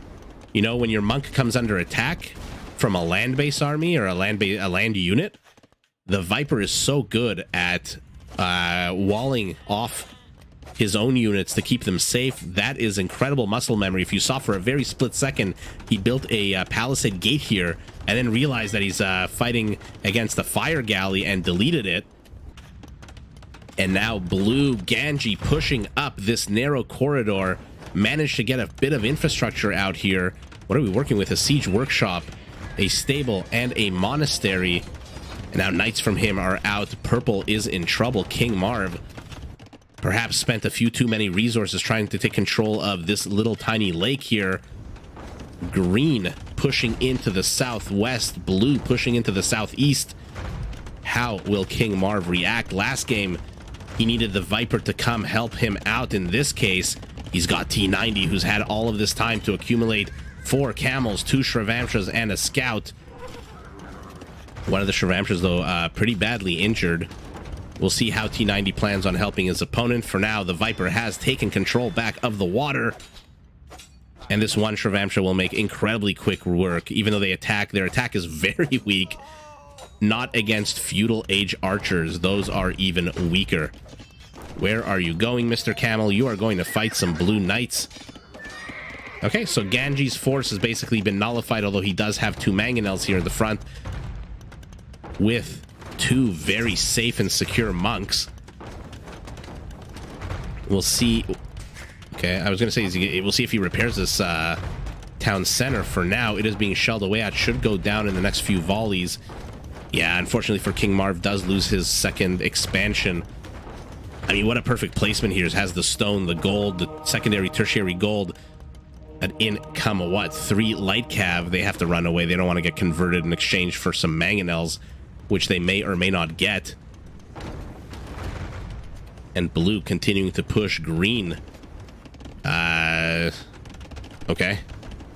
Does he not want to move these 2 fire ships north to support this one? The attack here by green is completely stalled. And let's take a look at freaking Andy. Let's see what our very relaxed Mongol orange player is doing. Okay, he is going up to 114 villagers. So siege and okay. So the civ that specializes in cavalry archers and quick-moving mounted units is building a barracks. Although I guess, does he need to? Because he has actually... he needs to build that barracks because he has no actual barracks from the earlier stages of the game. So he needs that barracks to build whatever else he wants to build. Oh my god, that's why he's building that. Okay, got it. In comes T90. Might want to send 1 unit to get that monk. Okay, sends a few, and now we'll be able to dislodge all of the aggression out of our blue Kamai. Although lots and lots of infrastructure here, a relic, and 3 monks on the way. What is the Viper doing? He's taking control of the water. He's building siege. He's expanding his economy. Teal here, also not under attack at all. Kamigawa getting very lucky. The Viper coming in with a supporting 2 villagers only, though. Or 3. Okay, 3 is better. With a supporting siege workshop. Red playing incredibly pacifistic here. Kylar. Valis has the lowest score for his team. King Marv for his. Not a surprise. Just a mess. A mess. Absolute mess of a game. Red going up to Imperial Orange. 1 second away from Imperial. So, let's see what freaking Andy does. He is pinging here. He is telling Red, this is where we're going to attack. Let's see what Red decides to do. What infrastructure is he building? As our Slav, no surprise here. He is going infantry. Amazing. We'll see if he gets Druzhina, if he gets the trample damage for his infantry units. Oh, I love these little footprints in the snow. Such a very pretty game. Overall, in this game, though, T90, nice and secure, although did have to stave off a little aggression here from green. But now he finds himself nice and secure, able to produce more and more military. He, though, needs to get his villager count up, does T90. For now, though, what he's built is enough. But once these guys show up, 250 HP of Battle Elephant will be supported by pikemen soon. Yeah, T90 must have been incredibly relieved to be in the pocket in this game. Although green Valis tried to disrupt him a little bit here with this 1 barracks, which, by the way, is still up. T90 would do well to maybe get that knocked down, instead choosing to attack Palisades. And now Orange, freaking Andy, showing us why the hell he has waited until the 30-minute mark of the game in order to start supporting his team militarily. Although if you take a look at the scores on the right side of your screen, He is, what, 1,500 points ahead? And he is pushing into the Viper. The Viper with a defensive emergency castle. Love the placement. King of the Hill castle here. And 2 onagers coming forward. We'll see if this is enough to disrupt Orange's production, or whether these Mangudai, who specialize in killing siege, are able to get microed by freaking Andy. Pikemen are oh my god, my brain is fried. Halberdiers circling the Viper first to get his castle up. 56% for freaking Andy. There was a demo ship here? Okay. But now, Mongols, remember, their siege units are incredibly powerful as well. And the attack has resumed to the south of King Marv's base. Poor King Marv's getting his base attacked. Yeah, Valis, Andy, and Ganji are pretty sick. I don't know what Red is doing. Again, I've never heard of Kylar, or rather, I've never seen Kylar play, but he is streaming Slavic Halberdiers. More upgrades. Blast Furnace will get them to max melee upgrades. So he is supporting Red here. Rather, he's supporting Orange, who is amassing how many Mangudai here? 24 Mangudai so far. Okay. The problem is, who is helping King Marv? I mean, these Cuman towers are great, but what does he have? 1 Mangonel and 65 villagers? But our teal player, who has yet to enter the game, by the way, Paladin upgrade with Iron Casting. So not the final attack upgrade, but our Frankish player needs to enter the game yesterday. Okay, he is here. Frankish Paladins, 192 HP, but they have to be careful. Viper doing what he can to clear out these Halberdiers. Maybe should focus his onagers on the Halbs. The Knights should be able to take out these Mangudai pretty handily, I suspect. And what is T90 doing? Let's just take a quick look. We've got Genoese crossbows, so all of the cavalry from T90 are now in jeopardy. Take a look at the attack bonus on these guys. +5 on cavalry, and they are not elite yet. I'm looking at green, no elite upgrades. And there's, no, never mind. I got excited. Drill. So his siege units are going to move faster, and he's getting siege onager. 7 siege onagers for our orange Mongol player, taking on the siege onagers of our Teutonic Viper. So now we're going to get to see the micro wars between these two players. For now, losing a bunch of Mangudai needlessly. Siege. Okay, 1 volley going off, doing nothing. This should get Vipers. Okay, so we've got a 1-to-1 trade-off at this point. And this is a fantastic, fantastic engage here. Red needs to mass a few more of these Halberdiers. Let's look at the upgrades on them. Okay, so fully upgraded Halberdiers at the moment. Viper happy not to move in, happy to just have pushed back this aggression. I don't know why they're focusing down the chakram throwers there. Instead, should have probably been focusing down. Oh god, they're so good at killing cavalry, these Genoese crossbows. So blue is keeping these Trebs safe. At the same time, these small groups of units are making sure that T90 cannot reinforce his compadre over there. I don't know what the hell this is. This is a bunch of showboating out of our teal Frank, who has gone up to 43 Frankish paladins. Let's see what happens here. There's potential here for beautiful onager shots like this. Although I don't know why the players are confining themselves. Oh, it does take a shot, but doesn't lose 2 of his mangonels in desperate condition. Oh, what a beautiful shot here. Gets 2 mangonels. That's like the what's the term in bowling? When you have the 2 pins on the opposite edge, the something split.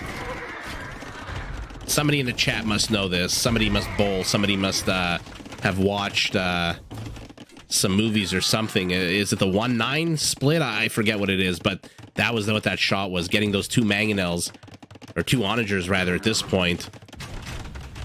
Oh god, T90 is in trouble now. He is under siege. King Marv has been dislodged again from his base, again finding himself in a position to having to rebuild his entire base inside of his friend's base. And yes, finally, this is the stage of the game of Black Forest that gets incredibly annoying. Once the siege is out, Once the siege is out, you are no longer safe inside your tiny confined corridors.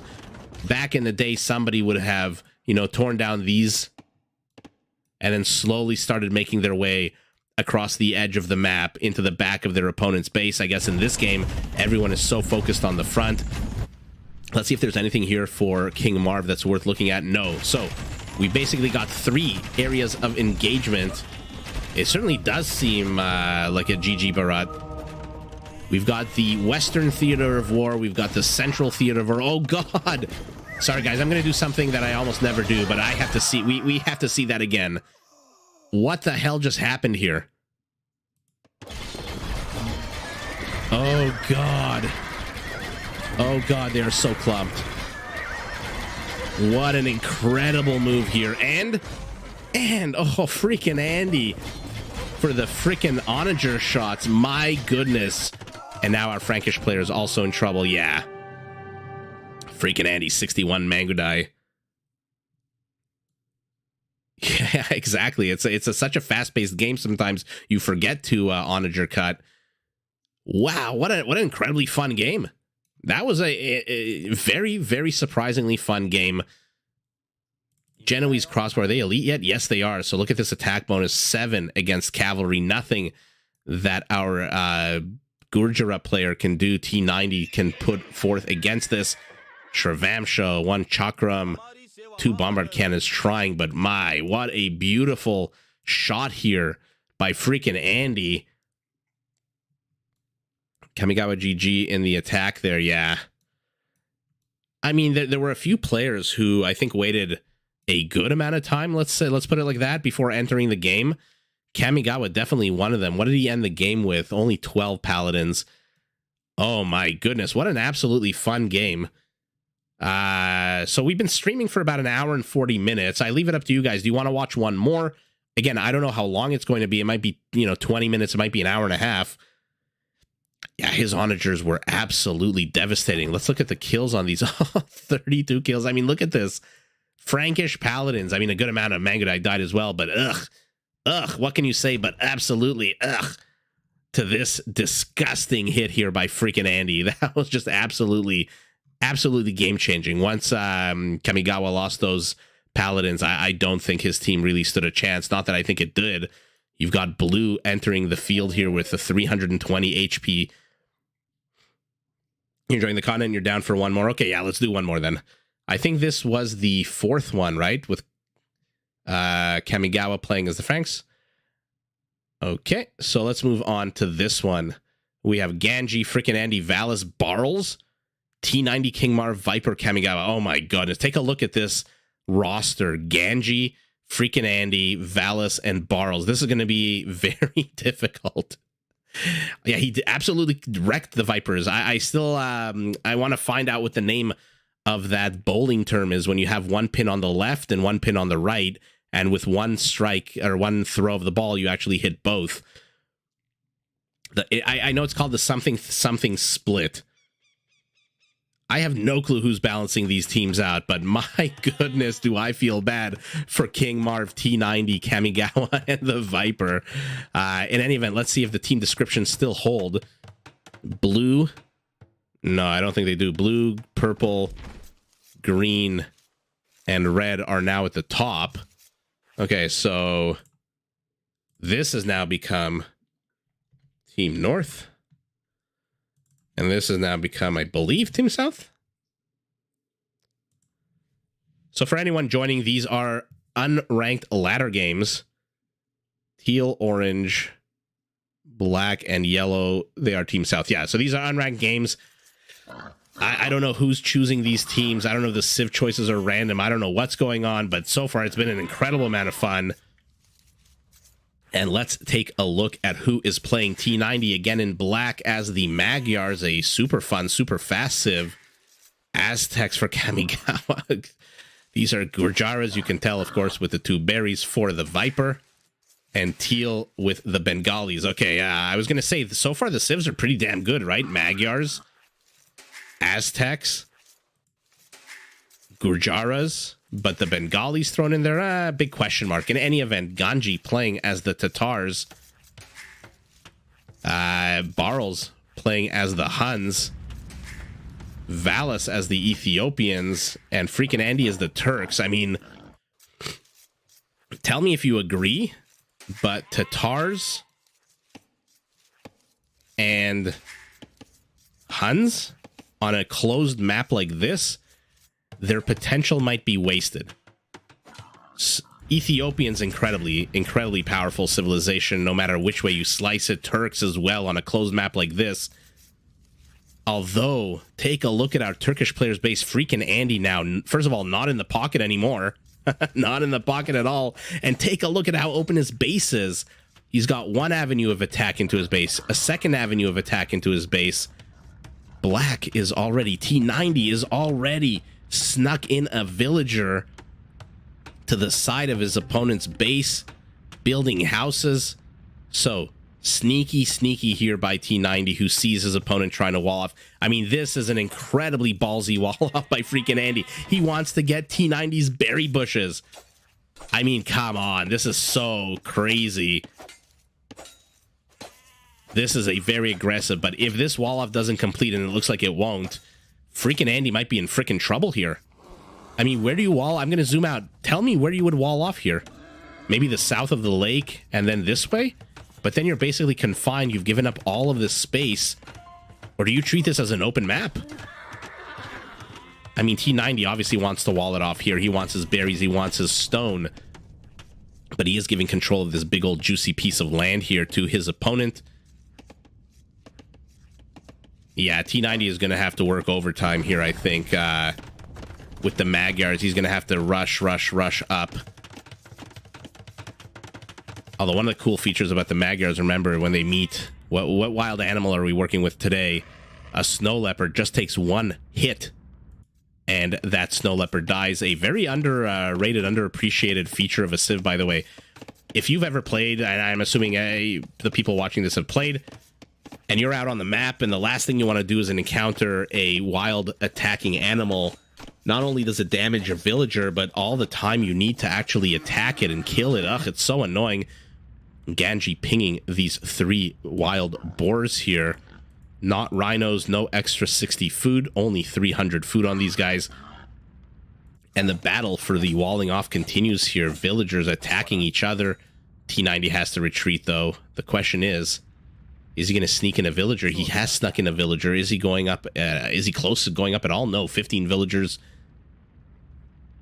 Oh, no, Green has discovered him.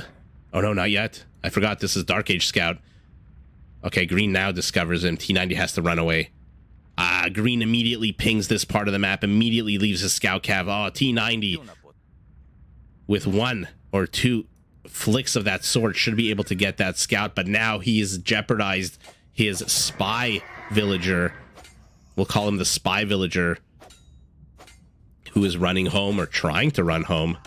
No, walled himself in. Okay, so for now, his spy villager is safe. Oh, God. Oh, God, we've got the wall-off games here. Yeah, I was going to say, delete your own, run the hell away. And let's see what the players are doing. Let's start on the far right corner with King Marv as our Bengali. Bengali, he's got a good amount of villagers, 22. Viper, what is he doing? 22 villagers as well. No one really going up to feudal just yet. But yeah, tell me what you think. Do you agree? I mean, I think the Tatars and the Huns here, I mean, the Huns have the cheaper cavalry archers. The Tatars have obviously amazing cavalry archers. But one of their biggest features, in my opinion, is the hill bonus, the higher elevation bonus. And Black Forest does not have a lot of elevation. You know, Timurid Siegecraft, their Trebs can shoot with +2 range. Not terrible. But, I mean, you've got, again, the Gurjaras that are a powerhouse. You've got the Aztecs that are a powerhouse. Magyars can potentially be incredibly powerful if you let them. Bengalis, in my opinion, the weak link. Without houses or wild animals? Interesting. I'm not sure. You think that would actually... I think more obstacles is what we need, not fewer. Although there could be some house-related bonuses, like, you know, the Mayans get 10 room. Oh my god, we missed Valis the Beastmaster. 4 4 wild boars for him. Managing to get them. Let's see if he manages to kill them. Where are all the villagers here? There's no one inside. Are there enough villagers here to kill them? Okay, yeah, it does bring in a few lumberjacks. But tell me what you think. Do you think my assessment is correct? I mean, the Tatars, the Huns, not at their best on a closed map like this. Ethiopians, I think, are very powerful on any map. The Turks, I think, excel on closed maps like this, especially maps with narrow corridors, because those Janissaries, those bombard cannons, those very powerful units can demolish entire rows of army. Are there... Oh, this is sour placement here. Look how close they are. You have to be very careful. Your micro has to be on point. But we are talking about Valis. So yeah, to your point, skills. I mean, I can see a map without wild animals just because they're a little annoying and they don't really serve a purpose except to, you know, again, add another obstacle to a player just playing the game. But houses, I think, are very important. Are there any RTS games that don't have any kind of housing component? I'm not sure.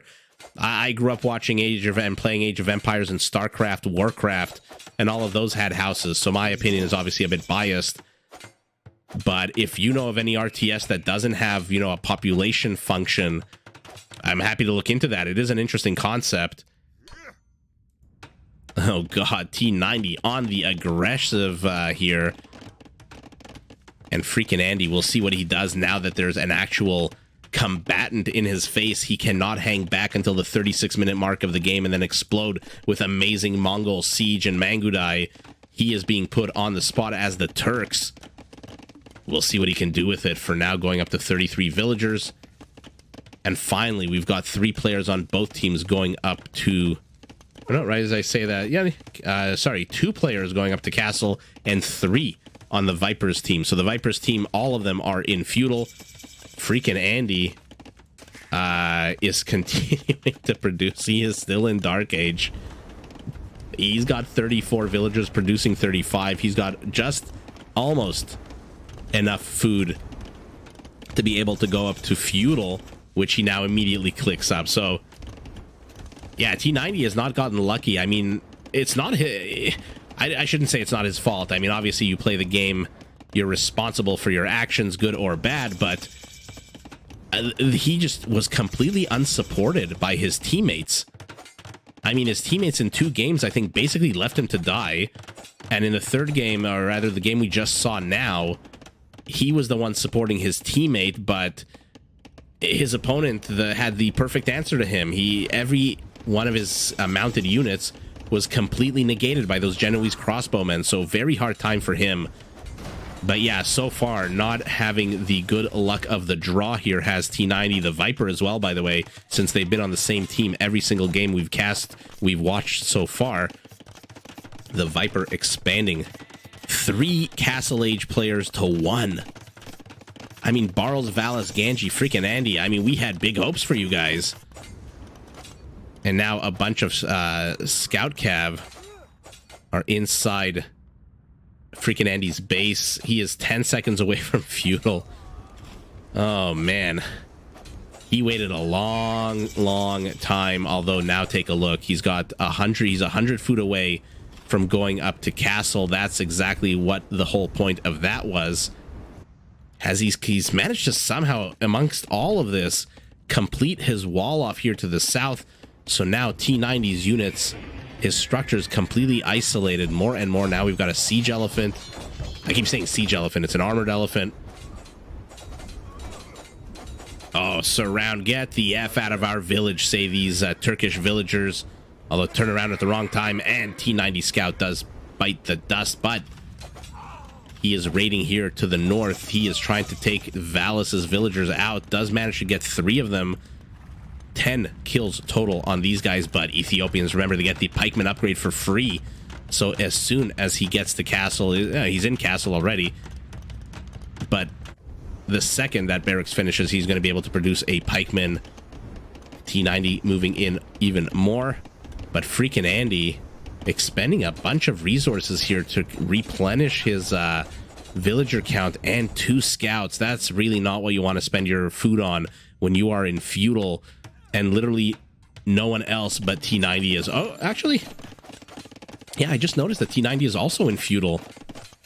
So we've got we've got the 2 players that spawned opposite of each other, both in feudal. Let's take a look at T90's resources.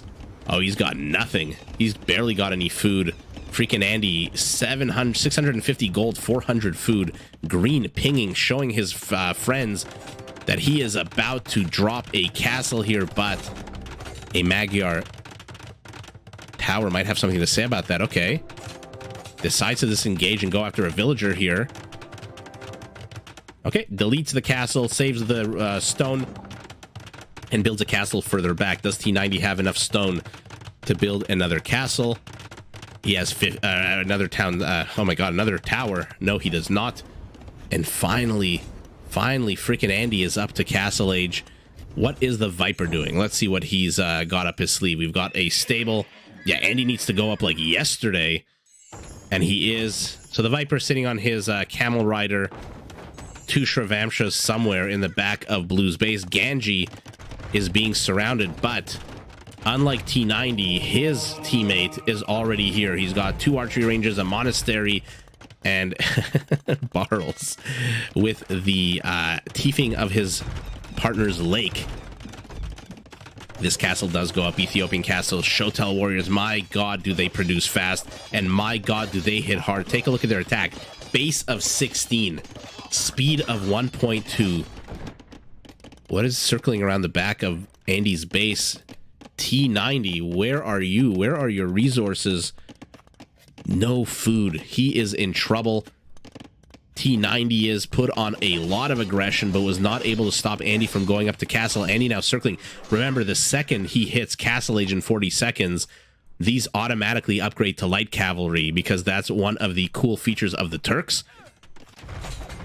They can't support their very powerful, expensive gunpowder units with their incredible light cav hussar scout cavalry line, which automatically upgrades. But look how fast Shotel warriors demolish structures. Oh, they're just so incredibly powerful. And the backstab is real. Now freaking Andy is in castle, and where are his... You see how they automatically became light cavalry. Although now they're going to run into a bunch of eagles. What is Orange doing? Let's take a look at Kamigawa, who last game was very much playing a relaxed game. 3 barracks. Is he researching anything? Or are these just basic... I am trying to click on these guys. No, look at these Eagle Warriors. No upgrades for him. I mean, he's got a good amount of food. I guess he's focusing on this very defensive castle. No, this is freaking Andy's castle. I thought that was orange. No, it's red. And with the green castle cuts off the north, the red castle cuts off the south. And now, yet again, T90 is in trouble, except this time he's got a bunch of Shotels. Take a look at how powerful these guys are. Take a look at how incredibly fast they can raid. Let's see what our Huns, what our Tatars are doing. Not a shock at all. Cavalry archers for our Huns. They are, I believe, 10% cheaper in castle.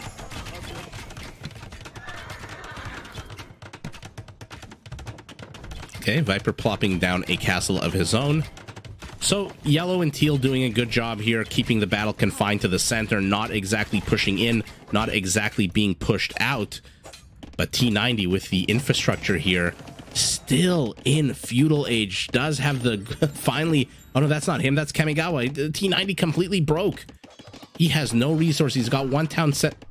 Excuse me. One town center behind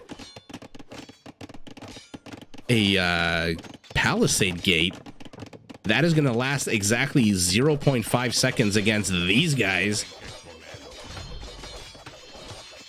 Okay. Are you going to attack the galleys? What is he doing with these guys? What is happening here? Oh my god, the pathing of this game. Does he not realize that there's... Excuse me, guys. Sometimes I talk so much, my throat gets all dry. I'm just going to have a drink of water. Going to mute the mic. You're going to hear a little bit of a click.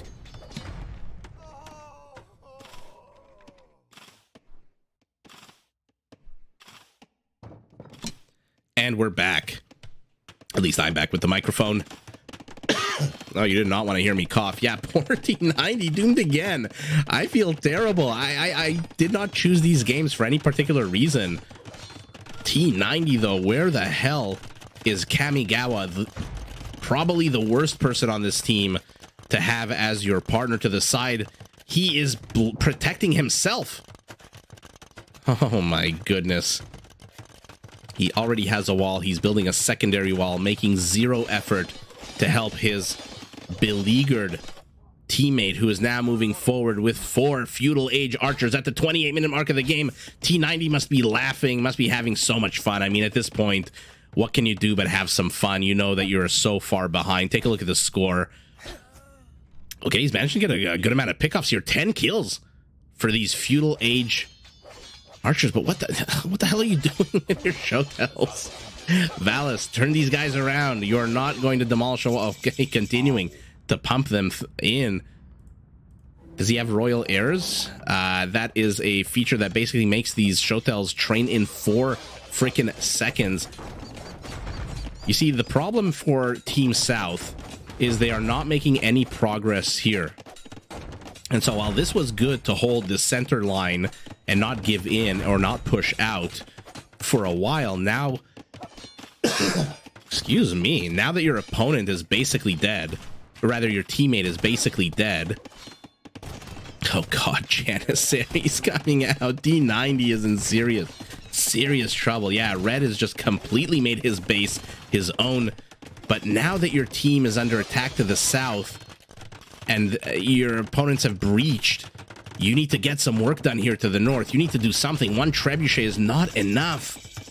You need to do something. I mean, the Viper is trying. What is Teal fielding on the field of battle? Nothing. He's fielding 1 Mangonel. King Marv, come on, man. Get your ass in line. Oh, showtells are not going to let this castle. I mean, it'll go up, but look how quickly it'll go down if he stops repairing it. He is running out of stone to repair this castle. Look at this. Look at the HP. Look at how quickly these freaking showtells. Insane. You know, the Goths get that plus attack on buildings, but showtell warriors are just something completely different.